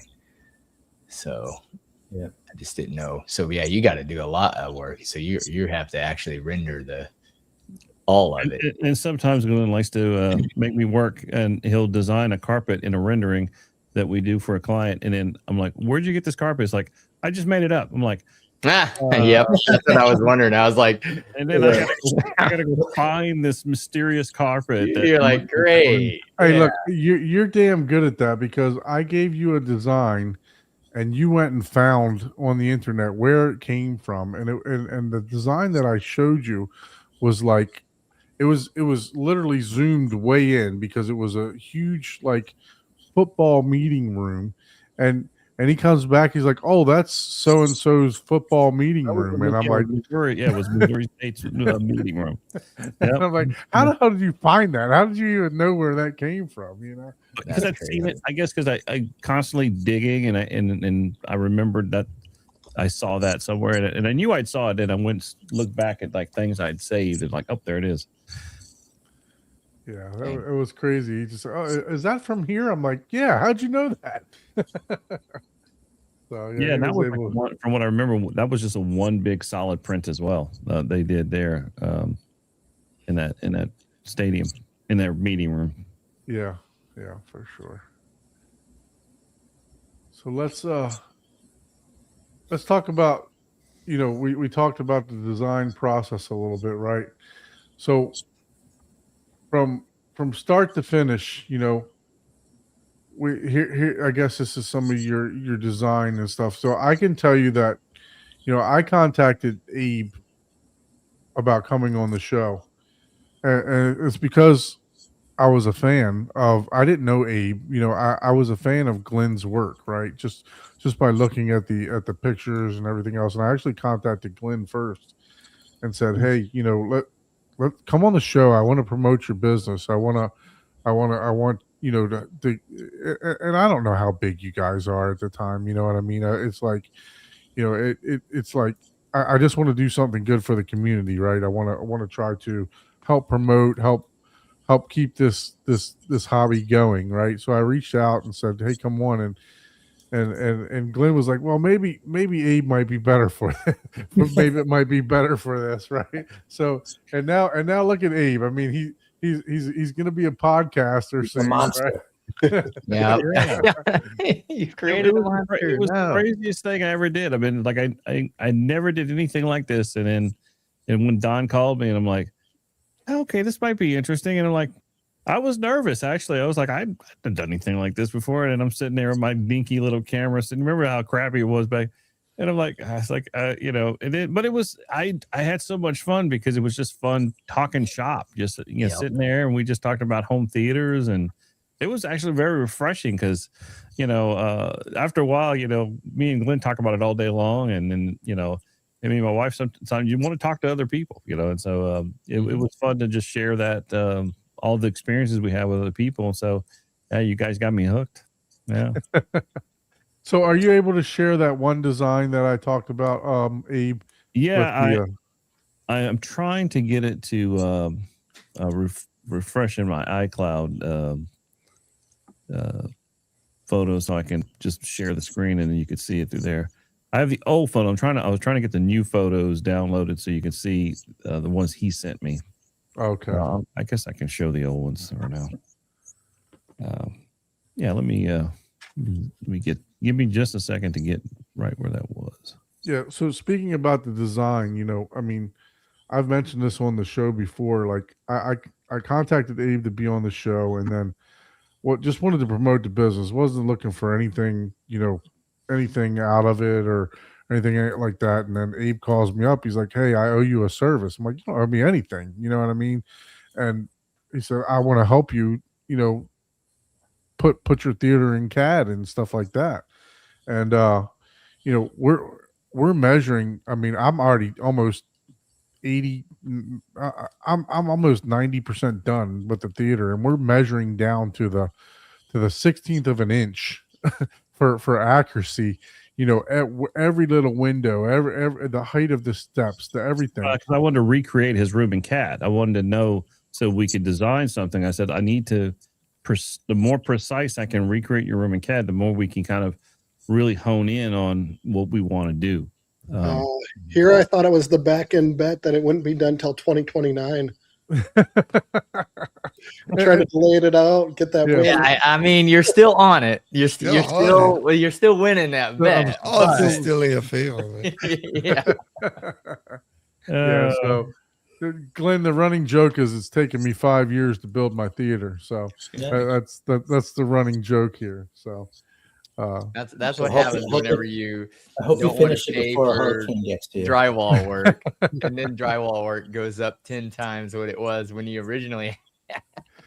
no, I was so cost effective at the time. It was like a guy offered to double drywall and float at level 5 for $4,500. I paid for the material, and then 3 years later, I've hung half of the drywall or myself, and I get a quote to hang half the drywall and float it, and it's like $6,500. I'm like, what's going on here, right? I mean, it's like, oh, I should have did it. I should have just paid the guy the damn $4,500 a long time ago. Yep. Talk about penny wise, pound foolish. Yeah, for sure. I did find some photos. I think I sent a request to share. I don't know if I did it right. it's Either yeah. We plus. just You have to plus down at the bottom. Oh no, I think I see the screen. We need to yeah, add it's it to down there. stage. I'll let you do it. Yeah, you just got to add it. There we go.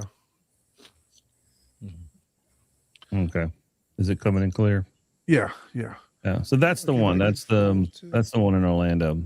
That's the kind of the Gatsby light, but this had the angled ceiling. I'll go back to a picture. Now these are some pictures the client had sent to me. But yeah, so this is above a garage, and so it had these angled ceilings, and I just didn't like the way they just terminated in the ceiling. I needed something to break it up, so we built this soffit, and then we've got, of course, the surround speaker inside, and we just put a fiber optic ceiling. This is a one-piece fiber optic ceiling, not even a seam in it. It goes from front to back. Wow. But just to give it some character, kind of give it some height, some illusion of height, having that tray come in there really helped. Yeah, I mean, and the one picture that you showed there, I mean, the angle literally disappears. It's like, wow, you barely can tell that it's there. These pictures, the lighting's kind of light, but when you're in that room and you have the theater lighting in there, you like something like this, you can't even see it. Yeah, It's crazy. When you're in the room and you got the lighting correctly lit, you don't see any of those angles. I like this one because you kind of did like almost like a wainscot type of design, on this with the like or not like a wainscot, but like a chair mold type of design with the 45-degree Right. angles. Yeah, right in there. That's really cool how you guys All did this that. is exposed drywall right here. So this is just Right. paint. Actually, I take it back. We took Luan, 1/4-inch Luan, and wrapped it in Anchorage, Guilford Maine Anchorage fabric, and put it on the walls over the drywall, just so we can have a texture. We didn't want drywall. We looked too cheesy. We wanted fabric. We wanted something nice and soft. So we wrapped Luan in Anchorage onyx fabric, and then this is the 1-inch panel with a 45 miter. This is Anchorage graphite. No, excuse me. Anchorage graphite for the chair rail and for the lower panel. And then this, of course, our framed artwork panel that's with a wood frame, and the wood frame matches the millwork, obviously. Yeah. No, I mean, Yeah, it looks really good. for as simple as it is, I mean, just everything is what I love about your designs is everything is just absolutely symmetrical, right? Everything just falls into place. It's symmetrical, pretty much around the entire room.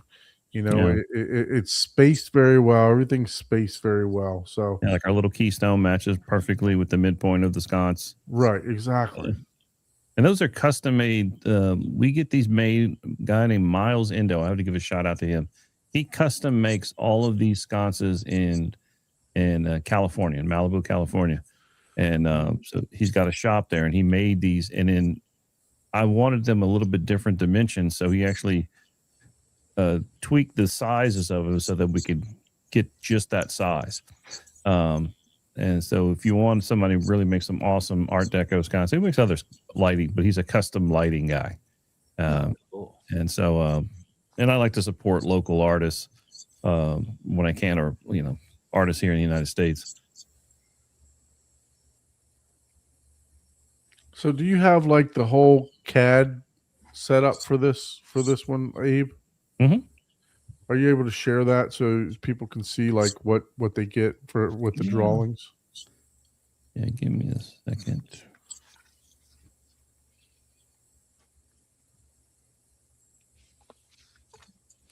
So while we're waiting, it says, "Do you have the crimson?" Let's see. It says, "Do you have the crimson King Crimson?" I can't even speak. Our album art. Can we order without acoustic treatment as a fancy poster? So, do you have to put the backing in there? No. I guess I could probably get it and print it out, but yeah, tell them to contact me. Yeah, for sure. Okay, It's funny okay. because, go ahead. No, go ahead. No, I was going to say, like with the album covers, you would think, we build these rooms around sound, about getting the ultimate sound, but it's for a visual experience, right? Yep. And which is kind of weird, right? And when I started doing the album cover panels, I thought that we would sell a lot because that's another great concept for decor. And it's maybe once a year I get an order for the album covers. It's just kind of weird how things are. Just wanted to put that out there. Yeah. Yep. So this is basically, this soup is to the- nuts for your design, right? Right. So that theater you saw, this was the build plans that it took to build that room. So we started off with, this is just a general information page. So this is the reflected ceiling plan overlaid over the floor plans, so we can see how the reflected ceiling plan lines up with the elements on the floor plan. Because we're obviously looking for symmetry. We're looking for some order to how we want things laid out. So that rectangular thing, that's the fiber optic ceiling area you saw on the ceiling.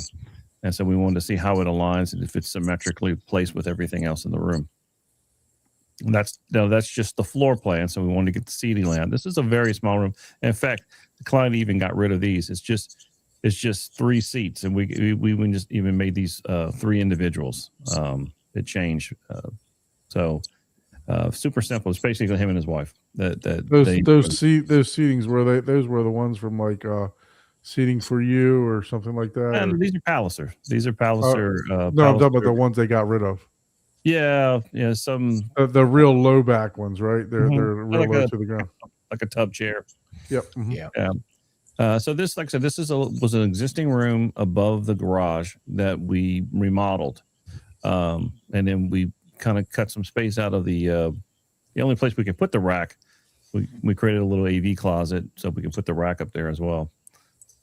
But that shows the soffit framing, how we built the soffits, and the dimension location where all the down lights and the speakers have got to go. And this even shows the studs and everything like that. So you could take this design and hand it to your contractor, right? Yeah, and then I will make several sets of this to speak to the framer, to speak to the electrician. So we're all going off that same set of plans, so we can talk to so you're looking at section details like through the soffit, how the soffit build and the cold molding detail and the fiber optic ceiling that's on the ceiling there. And these are JBL. I think these are SSW3s, if I'm not mistaken. Yeah. And then these are SCL3s, LCRs, 130-inch Stewart screen. This was a rear wall elevation. Now, all these speakers are obviously hidden behind the screen or behind the fabric. Mm-hmm. And so this is like the artwork that I was saying, where we'll notch the acoustic material around that artwork panel so the speaker can still blow through the fabric there. Left wall elevation, right wall elevation, left wall elevation. Sight line showing you the throw distance from the projector to the screen, your sight line. All this is all figured out so we can see exactly how that looks. You have 34 degrees horizontal sight line. You got I forgot to put the measurement there, but yeah, you can see your horizontal sight line and your vertical sight line. They're all pretty good. Seating information. And then we start getting into build details. So like, here's the framing details. So so in this case, this is a truss layout. It's above a garage. So these trusses, you can't move them. They're part of the structure of the house. They're truss. So I measured every single truss location and recreated that in CAD so I can see exactly how I was going to make this room work and where I could put speakers based on how the truss layout and where my seating was. And then I also worked with JBL, and we kind of came to consensus of what's the best location based on what type of speakers we're using. So these are SCL7s for sides and rears. And then we get into like dimension location for where the sconce is got to go. So this would be like a page I have to talk to the electrician on. Okay, I want to make sure, 6 foot 0 1/8 from the framing is where you're going to put the junction box.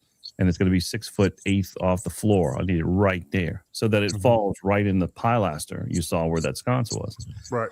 So then I go and measure to make sure they did that. So this is all the details there. This shows we put 2 structured wiring enclosures behind the equipment rack. So all our wiring is run into those, and then the 2 racks will hide it.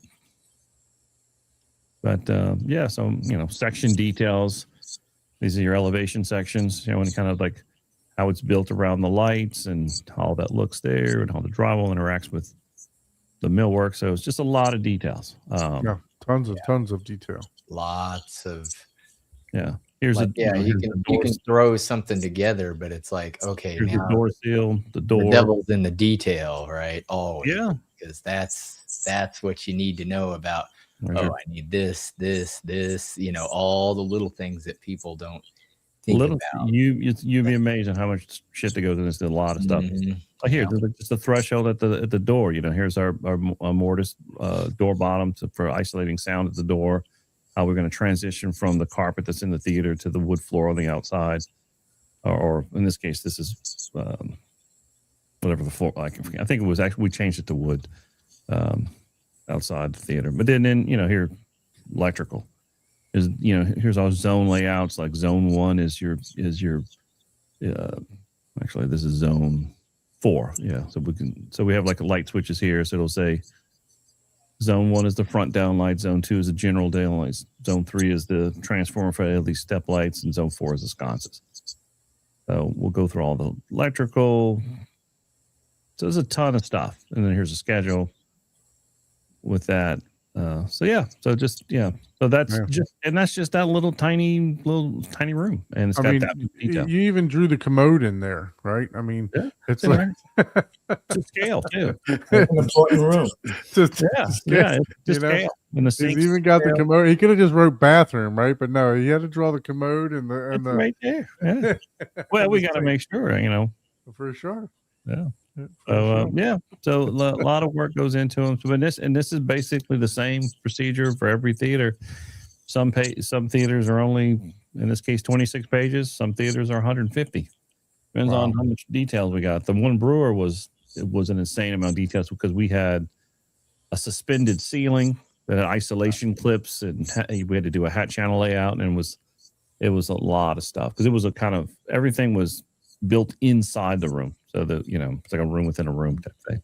Man. That's it. Yeah, well, thanks for sharing that. Definitely appreciate it. And that obviously, the more detailed, the more pages you get, the more costly it's going to be, I'm sure, right? So when you're Yeah, talking about 28 pages, I'm sure it's not going to be your flat $4,500 fee for that, right? So Yeah, and so that theater was probably comfortably in that $4,500 range. Yeah. I don't think we exceeded the hours that we'd estimated for that one. It was that design was pretty straightforward. But it turned out great. The client loves it, and it sounds amazing. We had JBL just there 2 weeks ago dialing it in, and when they were done with it, because all these synthesis systems, I always get JBL, those guys to come out and calibrate it because they've heard so many of them. They can just come in there and they know what to do, and then I don't have to think about it. And then when they leave, it just sounds incredible. And so I'm like, hey, I'm happy. My client's happy. I'm happy. We're all good. So. For sure. So Glenn, we really appreciate you joining us tonight. I know you had a hard out, and it's already way past that hard out, so I apologize for that. But that happens when we get talking home theater, right? It's just a conversation. It just continues to flow, And I don't know if you want to hang on, because we're going to talk a little bit more stuff here, but you're more than welcome to. But if you have to jump off, we definitely appreciate you being on the show today. But you're more than welcome to stay or join with additional. If you could just tell them where to reach you, and how to reach out to you about your panels and even other home theater design stuff. So 3dsquared.com will actually be forwarded to Home Theater Design Concepts, which is what you were looking at, and that has all the information and actually obviously my contact information. So appreciate anybody who wants to call us and have a conversation about their project. We're very user friendly and very easy to work with. So I appreciate the opportunity to talk to you guys and whoever else is listening out there. And I think my wife would appreciate if she can go to sleep soon. Yeah. So I think I'm going to have to get out of here because I'm right next to my bedroom. Yeah, no problem. Probably sleeping in the living room right now. I'm sorry that we carried on this long, but like I said, you just keep going. We can just keep talking, and as you can tell, if you let Paul talk in the beginning of the show, he'll that's an extra hour right there. To be continued. 3D models. So Glenn, you have the link to the show. So anytime you feel the need to join and just talk shop or whatever, you have to come back and show us your art. Hopefully, we'll work on some really, really cool projects that we come out here and talk in detail about those projects. So I look forward to it. Yeah, we're neighbors, so I mean, you got to come over, check out the theater. Check out the theater. Yeah, you got to go check out that 90%. So Glenn, do you have a theater? Do you have a theater in your house? Nah. I'm one of those people. I can't afford my own product. Well, it's it's kind of like the landscaper never cuts his grass, right? Yeah, so exactly. if you're working on this stuff all day, I can definitely understand it for sure. Yeah. But again, I appreciate everything and hope you guys have a great night. And we will see you guys soon. Thanks, Glenn. Appreciate you. Thank you so much.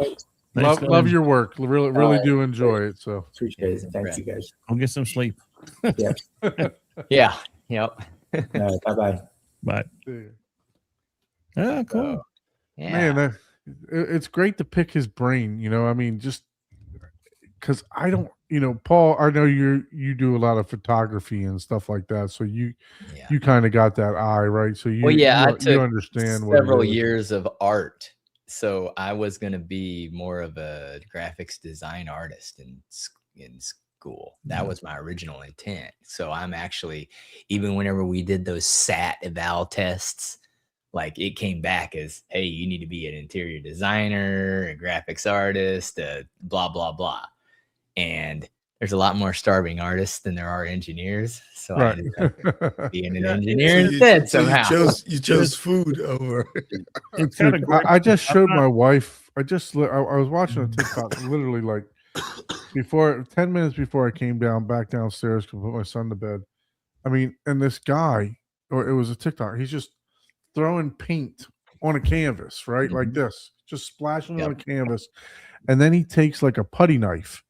Yeah. And he literally created like a whole city scene with a putty knife and just splashing paint on the wall. And I was like, how in the did you even come up with that? You know what I mean? The ones that impress me is where they're doing all this artworort And then flip it they'll around. turn it upside down, and you're like, dude, like it's one thing to Come on, have right? that eye, but Yeah. to have that eye upside down to where Yeah. when you Well, turn and it works out good because like for him, like I'm nowhere near as artistic as him. So I rely on him to kind of, okay, give me the color palettes, give me this look and feel. And then I'm more analytical. Let me just, okay, how do I build it? How do I construct it? And I know of course I know the AV. So that's my other thing. So I just have to make it reality. But without him, you know, that's why it's a great combination because I can, he takes care of kind of that vision at our work, and then I make it work. And so we just, and that's me. I can build shit, right? I can figure. I'm like you. I can figure it out, right?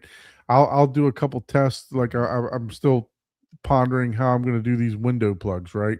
So I'm still figuring it out. And I could just make a plug that you put in and put out, but then I got to make it more complicated because then my wife's got to be able to operate it, to move it, to get the sunlight in there, to do it, just because I'm in my own head, right? So it's like this is what I want, right?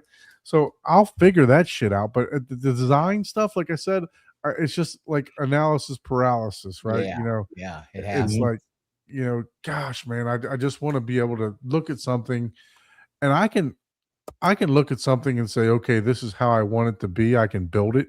But when it comes and I can foresee stuff, which my wife has a hard time of picturing stuff. Once like my whole theater design was in my head the whole entire time. And I'm showing her, this is going to be here, this is going to be there. And then finally, when it comes to fruition, she's like, oh, okay, I can see that now. You know what I mean?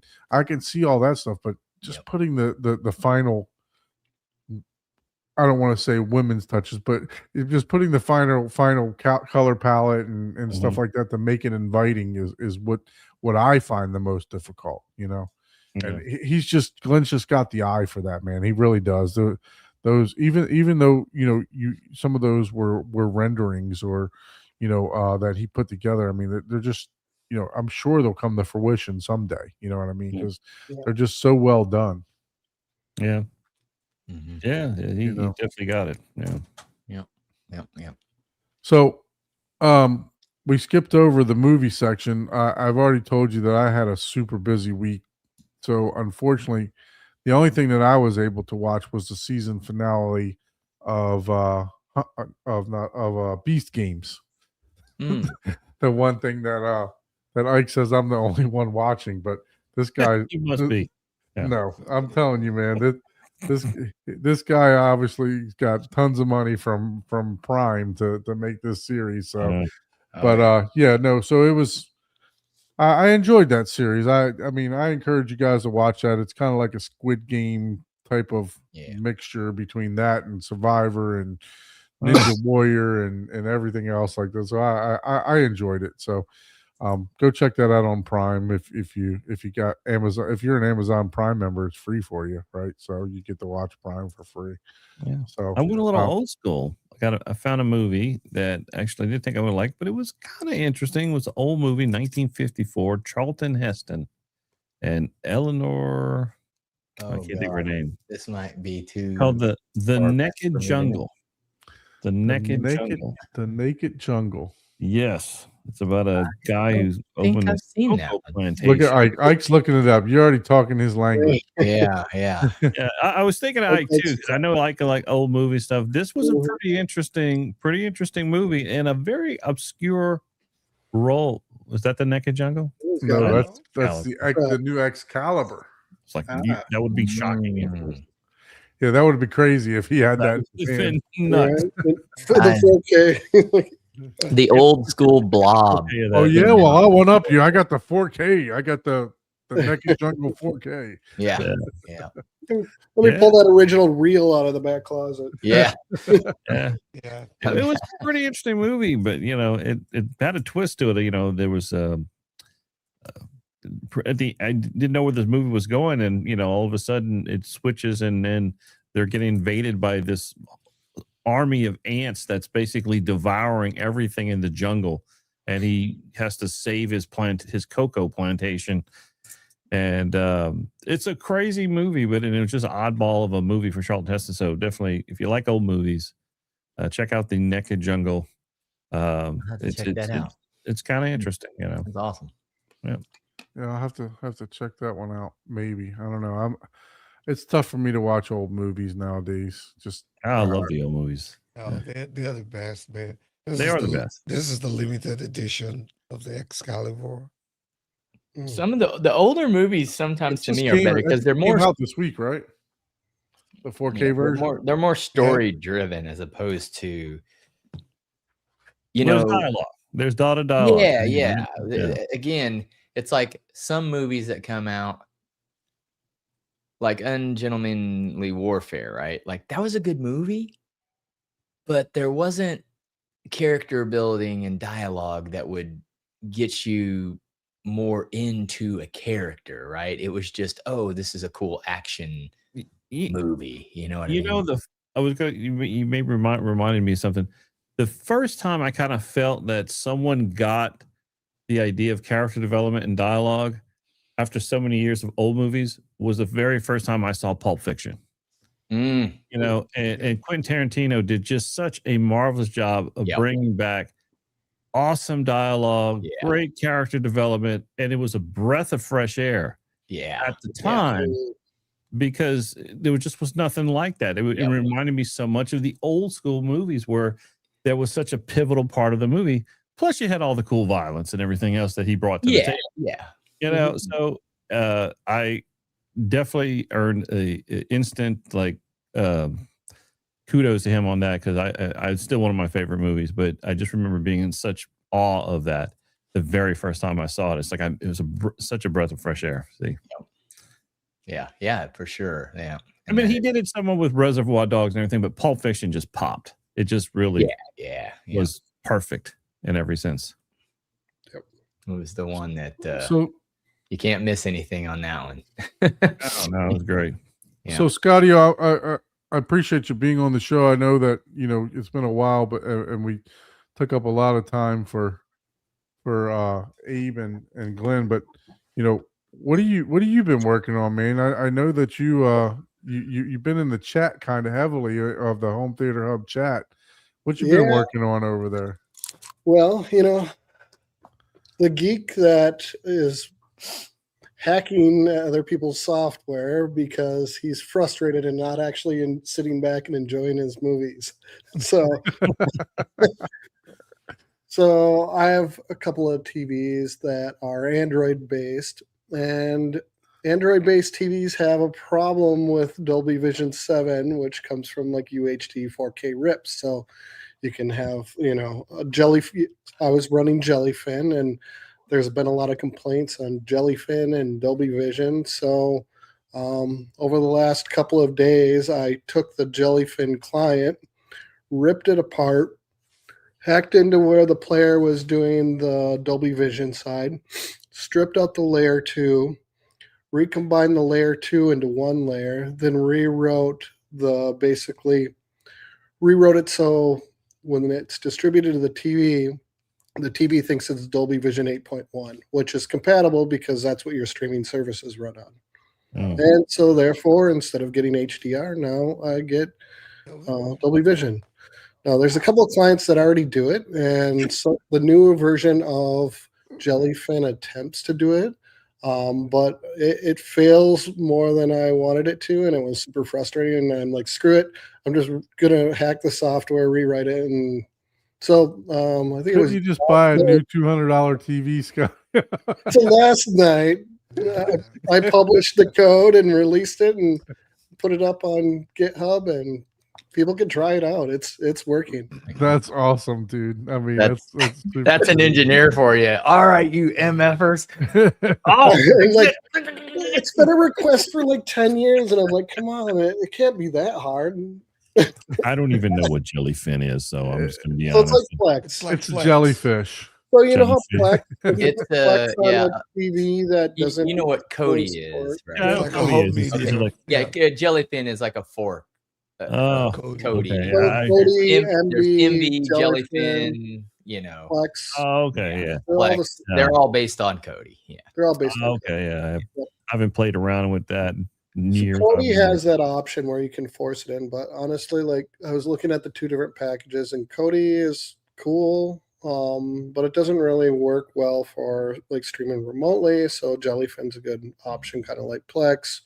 And Cody's like you gotta be kind of geeked out, right? Like the menuing is just crazy on that thing. Isn't that what that device that you had, Ike? What was that device that you used as kind of like a processor for a little while Oh, I got one right here. to Yeah, to the transfer? HD Fury. Where is it? Yeah, the HD Fury. Yeah.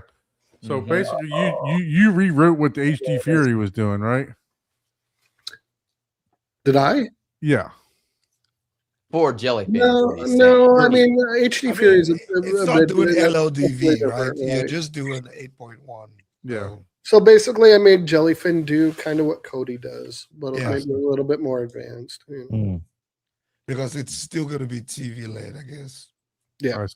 Yeah. instead of playing. So I mean, like LED. honestly, like so if you look at like your ZDoo, right? It supports DV7, right? But it's also stripping some layers to do so. Yeah. Yeah. Yep. It's Or playing you're LED, so- looking at your Shield. It does a similar kind of method. It's not doing like the full. So you're not getting lossless Dolby Vision, is what you're saying? You're removing part of it, right? And I'm going to ask a Bring double it back question. together. Is this for getting interfacing with movies you have on your NAS drive or your hard drive, or is this for downloading or streaming movies you're getting from someplace? No, this is for movies on your hard drive, right? So Like, you how can hit easy up is it to Netflix, do, you can hit up Amazon Prime, and they show up Dolby Vision, right?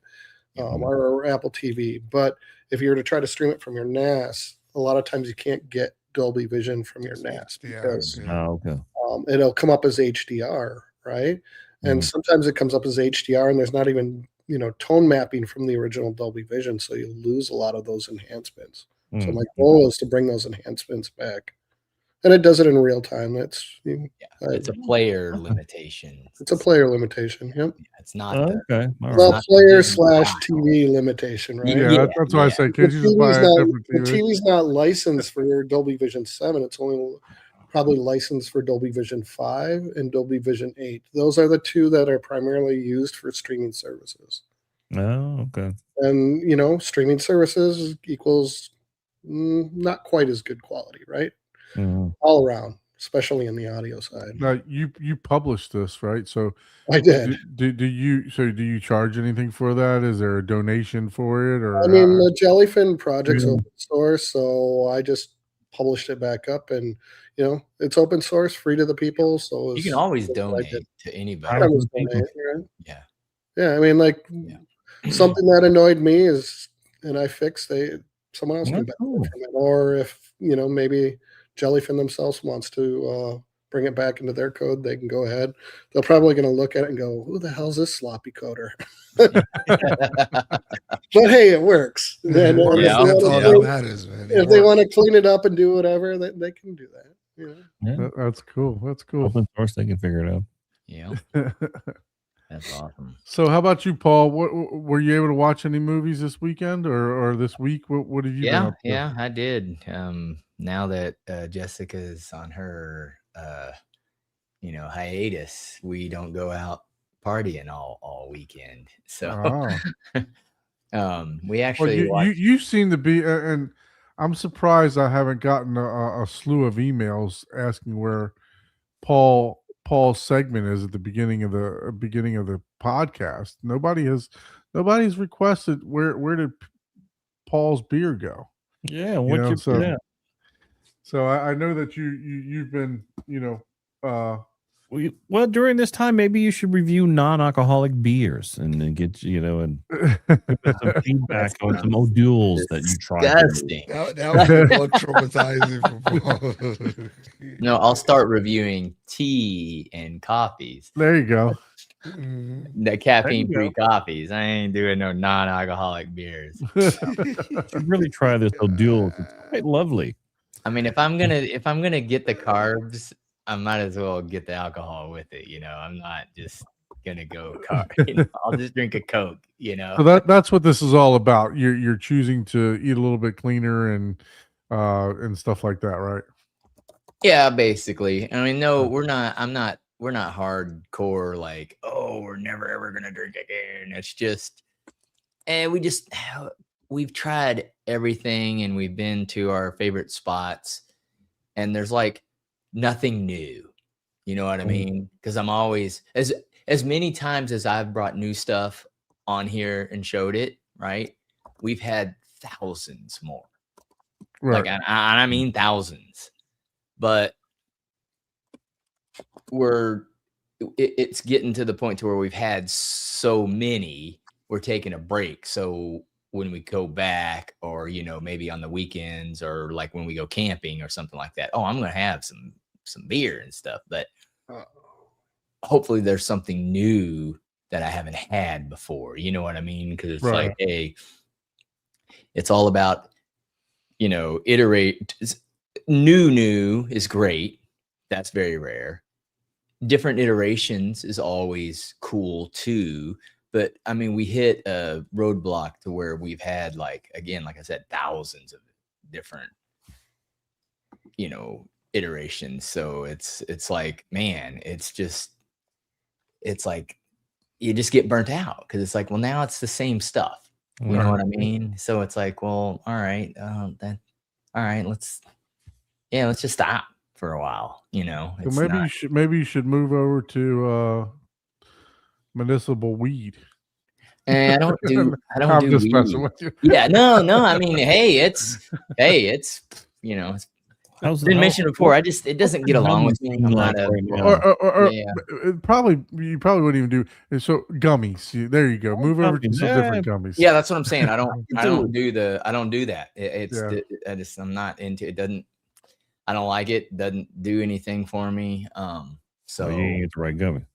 So Magic, congratulations, 5 years sober, man. Yeah. That's an 5 years is accomplishment. amazing, man. Yeah, for sure. keep it up.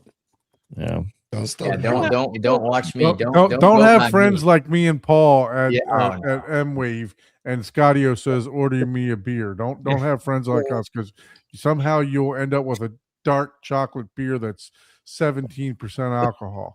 I'm still paying for that new. He's like, man, I think I lost a section of liver.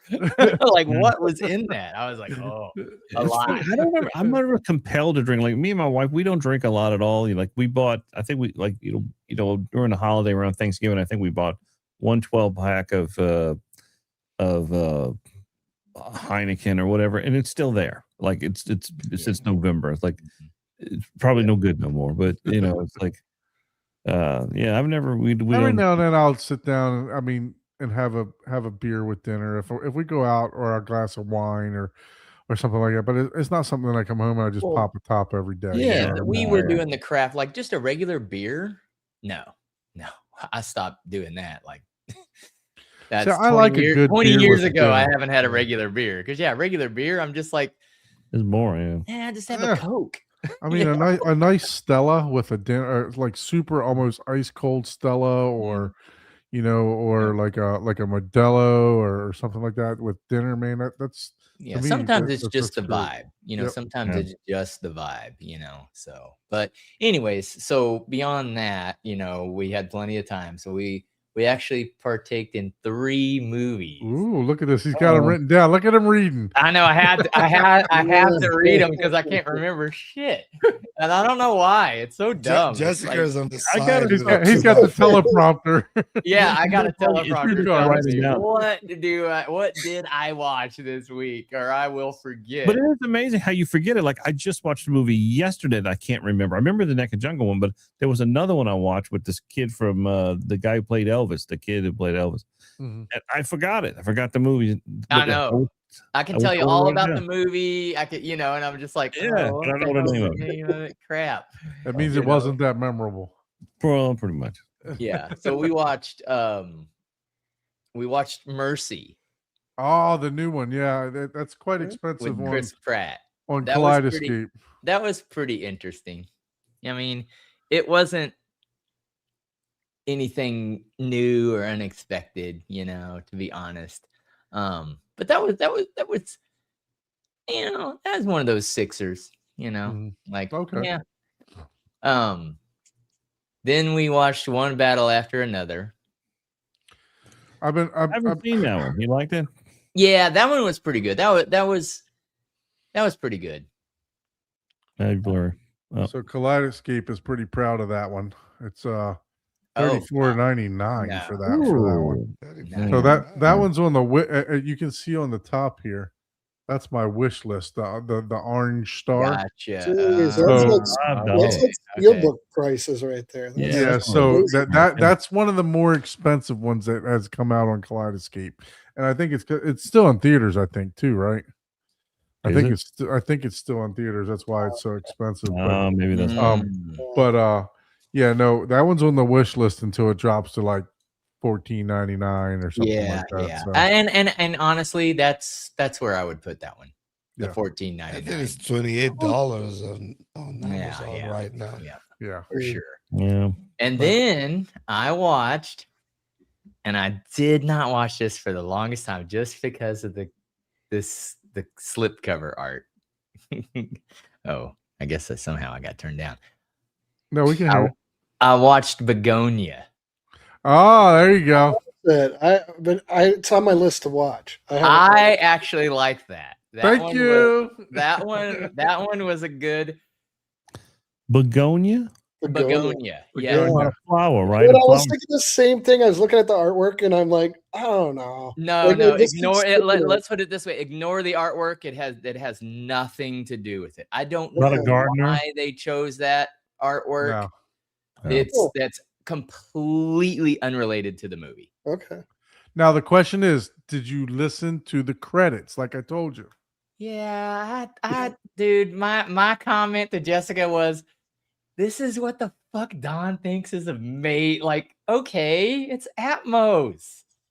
Big deal. I hear the nature. But it's the credit. They No, took- but they I took think the it's because time to you put were it in the expecting credit. it, right, Paul? Right? Yeah, probably. No, I so. wasn't. I realized, oh yeah, this is why Don said watch this. I like the movie way better than I did the friggin' credits. No, I love the movie. I thought the movie was I thought great. you were saying, oh, you should. Is this the movie? Which of the movies? As you said, well, the movie's not that good, but the credits you got. I thought this is what that movie was. No. This one I did enjoy the movie Okay, thoroughly. that you must know, be a What? different movie because I was like, the credits isn't what makes this movie. The movie is what makes this movie. This is a good movie, you know. Yeah, no, I enjoyed it for sure. But what's I guess like you said, like it surprised the shit out of me. Like you got credits rolling and you got all of a sudden birds start chirping and then did you stay for the thunderstorm too? I fast forwarded to that part. I didn't let Okay. it build up. I see. You know, While credits are rolling, they're just doing crazy shit with surround sound. Exactly. yeah. Oh, that's kind of cool. They're doing That's some front cool. height work for sure. You know, like Oh, it's- okay. Yeah, and it's That's like pretty cool. what engineer, what movie company is going to spend the Mhm. money to engineer that for credits? Well, Right, that's so how they that- were. That's how they were able to say that. Hey, we're a Dolby Atmos movie because our credits are in Dolby Atmos. Is that the only section of the movie in Atmos? Yeah, that's it. Ah, Credit. man, that would be messed up. Honestly, there's a couple. Yeah, there's a sounds, couple but good yeah, explosions. honestly, yeah, the credits is where the Atmos is. I mean, there's a couple other things that they do, but it's nothing that you're gonna be like, Yeah, quiet it's not a home theater, Yeah, reference Yeah, disc. it is. The movie is better than the soundtrack, but it's just it was very surprising to me that It's just someone caught your actually thought. took You the wouldn't time to put this in the credits, right? Yeah, that's cool. Let's run- put it this way. This all I can say without spoiling the movie. yeah, that you can't say much. No, I'm not gonna say. This is like a psychological thriller. But the next time I watch it, it's gonna be a comedy. Correct. Yep. Yeah. You That's all I can. That's all, dude. And that will never make sense unless you've seen this movie. No, it doesn't make Mhm. it I just was left me oh like my god.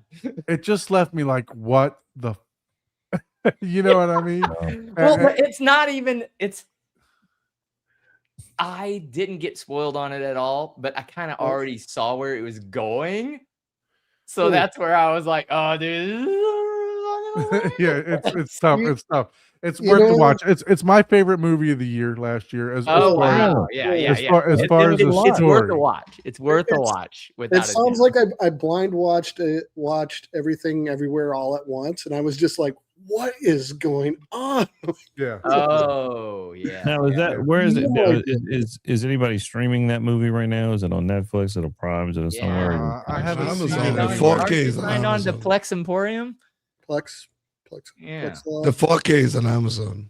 Yeah, Amazon. so the movie itself is worth the watch. Like I said, it's not a true home theater experience, but Yeah, no. it's definitely top It's a two dialogue. movies for It's me. a dialogue driven movie. Yeah, Yeah, definitely it's a top dialogue. two movies for me, just because of like I said, I was like, what the Yeah.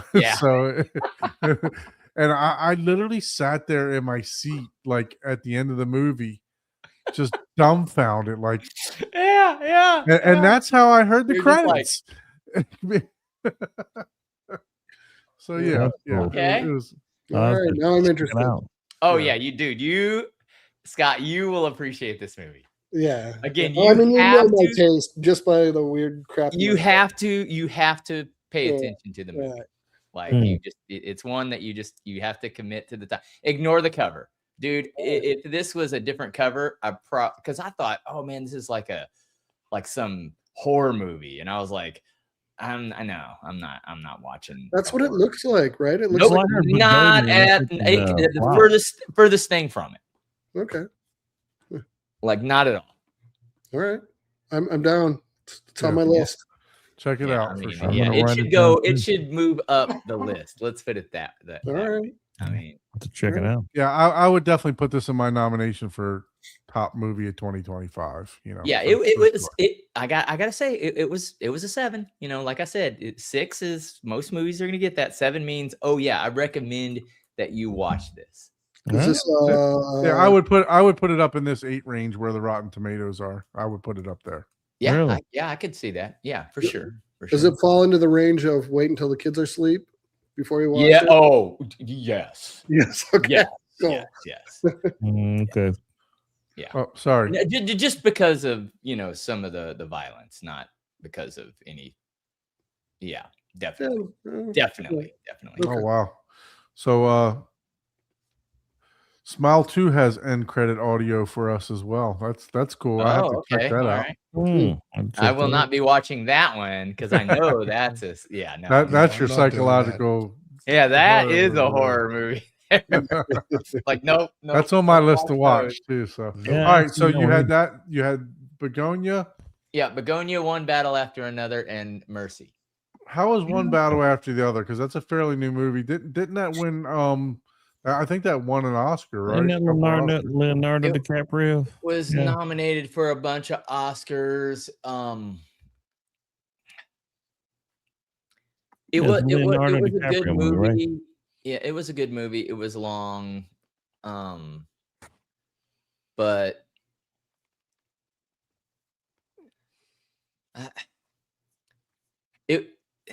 I don't know how to explain that one. It's that scene. I watched the previews. The previews on that one's kind of like I want to watch it, but it's just kind of okay. There you go. Whatever vibe you're getting from the previews, that's pretty much the movie. Yeah, and it's long. Oh, really? Oh. Yeah. So it's not a bad movie. It's actually a really good movie, and it speaks a lot because of the time.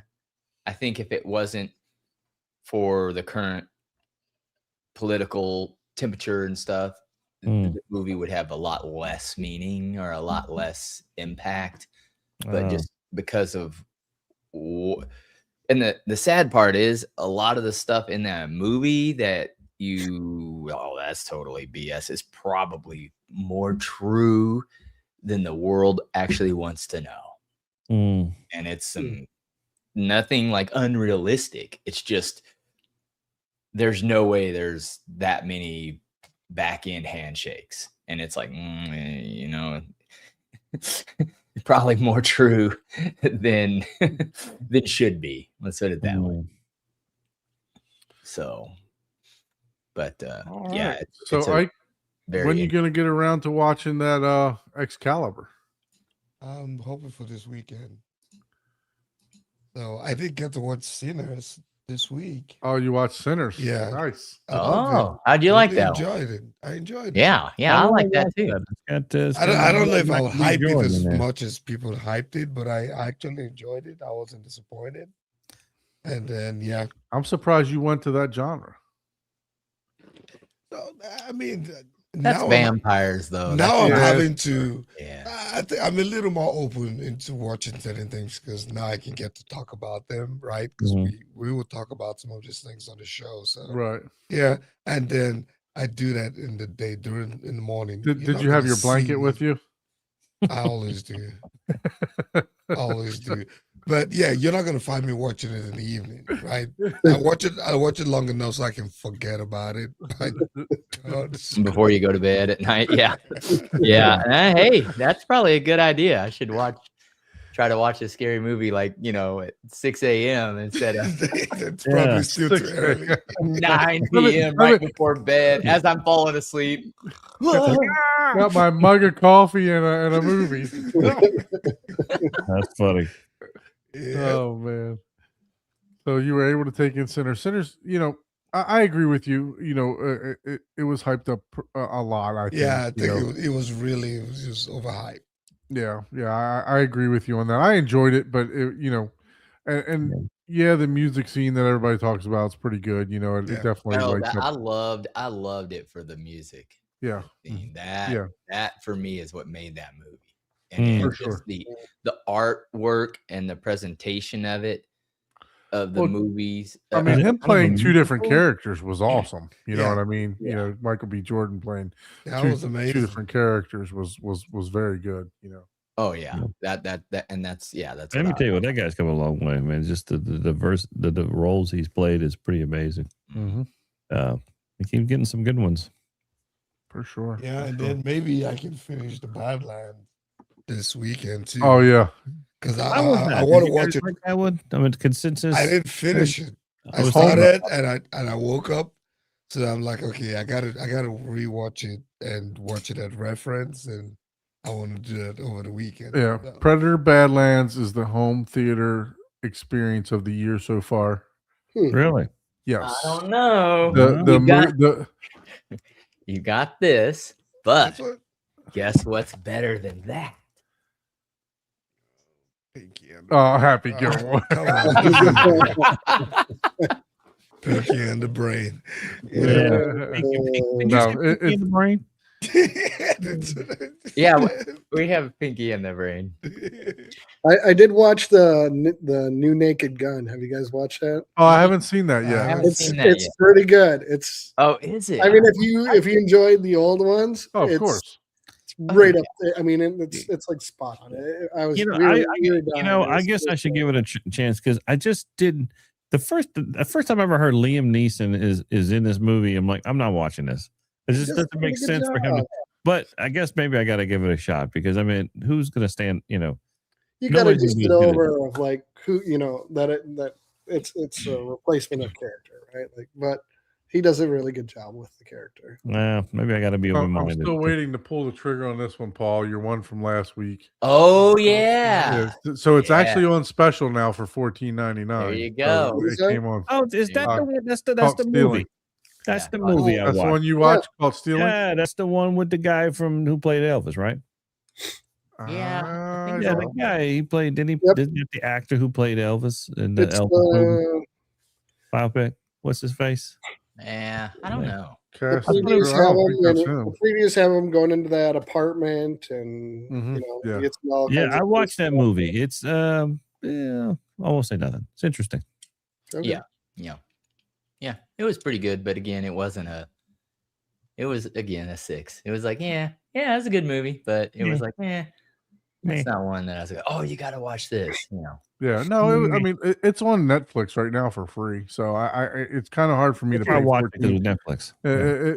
Yeah. It might. It's kind of hard for me to pay $14.99 for it when I know it's for free. Yeah. Mm. And it's not. If it were something that I would say, okay, I'm going to make a script of, and for demo material, yeah, I'd buy it in a heartbeat. Well, yeah, and that's what I did, right? I watched Badlands, on a streaming service, I think, and then I'm like, oh man, I'm gonna have to get that, and I'm gonna rewatch it probably with the Several full times. non-compressed audio.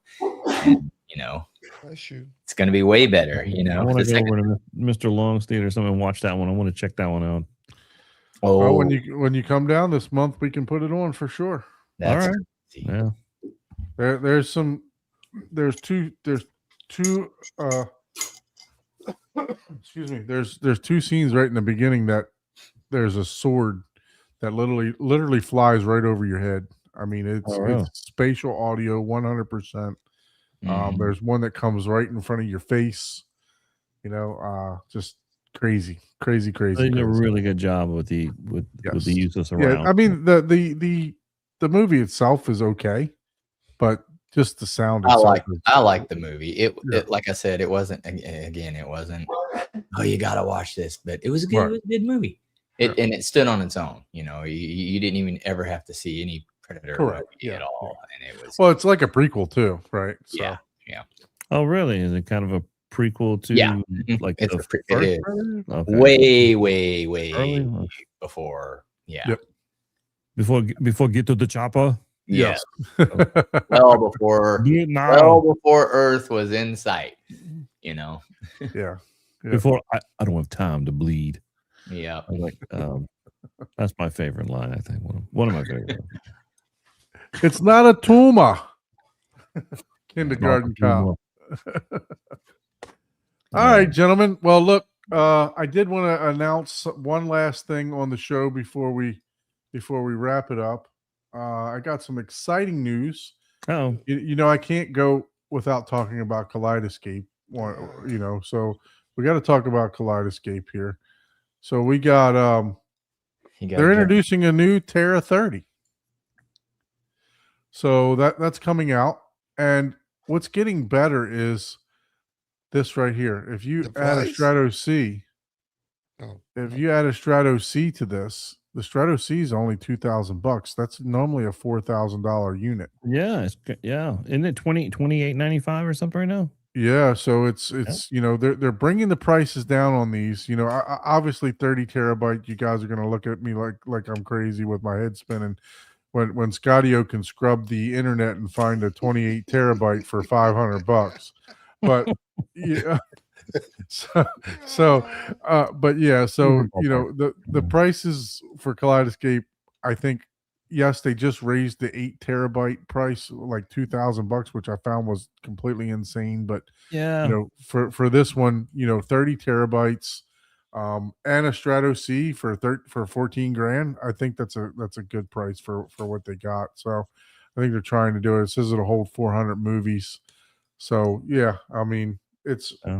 Is it the optimal? No, but it's getting there for sure. And there's still a limited time. They're going to be running out of that promotion with the 18 terabyte, and the Strato C will be ending soon. Yeah.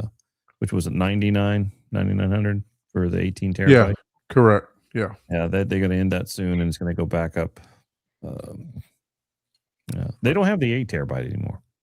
Any of you guys got one I can They have the SSD 8 terabyte. Yeah, yeah, correct. Don't say it. Don't say it, Scott. Don't You say guys- it. You guys have one I can play with? I just want to demo it. Yeah, we want a demo. I'll We pay want a shipping demo. back and forth. We want a demo. I was talking to a client this week who says, "Can you add a hard drive to that Kaleidoscape system?" Yes, you can. Their hard drive. It's like, Yeah. you can't add a NAS drive to it? I was like, nope. Yeah. Not easily, I'm sure. Maybe there's somebody out there who's figured it out, but Oh, people have. yeah. But so It's locked. They not that I can recommend. But Yeah, no, anytime you hook something up to that, even like a capture card or anything like that, it blacks it out like that. Mhm. Like boom, boom, gone. Yep. So yeah. because I was trying to show, on the show, through the capture card, just gonna play. I forgot what I was gonna play, but as soon as I hit play, it just blanked it out completely because it knew the Yeah, capture card was They there. got to follow all the rules, right? They need to have the HDCP compliance. They need to show that they're doing Doing it, yeah. their best effort to lock that down because well, it it was the only way they were going to survive and get the contracts and relationships they had with the studios that they had. exactly. For Yep. sure. Well, listen, if you guys would like to build a dream home theater, make sure that you're reaching out to Abe at 3D Squared, right? Yeah. Design your home theater with them, and Glenn. If you're building your own theater, reach out to them so that you can buy panels and printed artwork from them to put hang into your theater. So they have plenty of different services. If you We're not are, snobby. I'm sorry. I said, we're not snobby. We'll help you out no matter how we can. Yeah, for sure. Just great people. I love Abe. Abe came on the show, and like you said, it was brand new to all this, and now look at him. He's like a professional podcaster now. So I know, man. He's gonna outdo us in like a year. He's Hey, gonna look at that background. Need to upgrade, man. Wow. You're still using StreamYard. I was playing with that the other day. It's pretty amazing some of the stuff you can do on it. Yeah, that's pretty So cool. you can reach out to them. The phone number here is 561-843-4966, or the Atlanta number, which I guess would be you, Abe, at 770-450-9872. And then you can obviously email Glenn at 3dsquared.com. And what's your email? You can do Abe at 3dsquared.com as well. Abe at 3dsquared.com. Yeah, I So gotta get make sure online you now. guys send them some business. If you're looking for panels and stuff. I mean, for the type of artwork that's done on those panels, I don't think $250 is bad at all. I mean, it's No. you guys are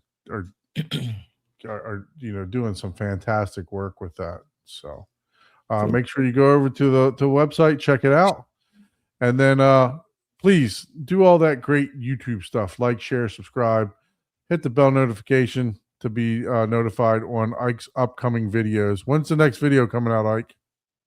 Probably this weekend. What is it? What are we looking at? What are you doing? SVS. SVS? Okay. Yeah, and you guys know I don't post videos, so I just do the live stream. I'll get to it one of these days. Yeah, exactly. So, and if you'd like to be a guest on the show, please shoot us an email at hometheaterhublive@gmail.com.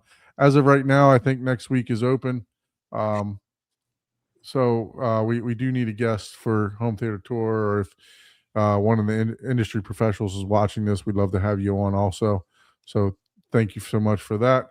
And then until next time, lights down, sound up, and Get don't up, blame us for like your next lights. upgrade. Yep. All right, guys, take it easy. Don loves spending your money.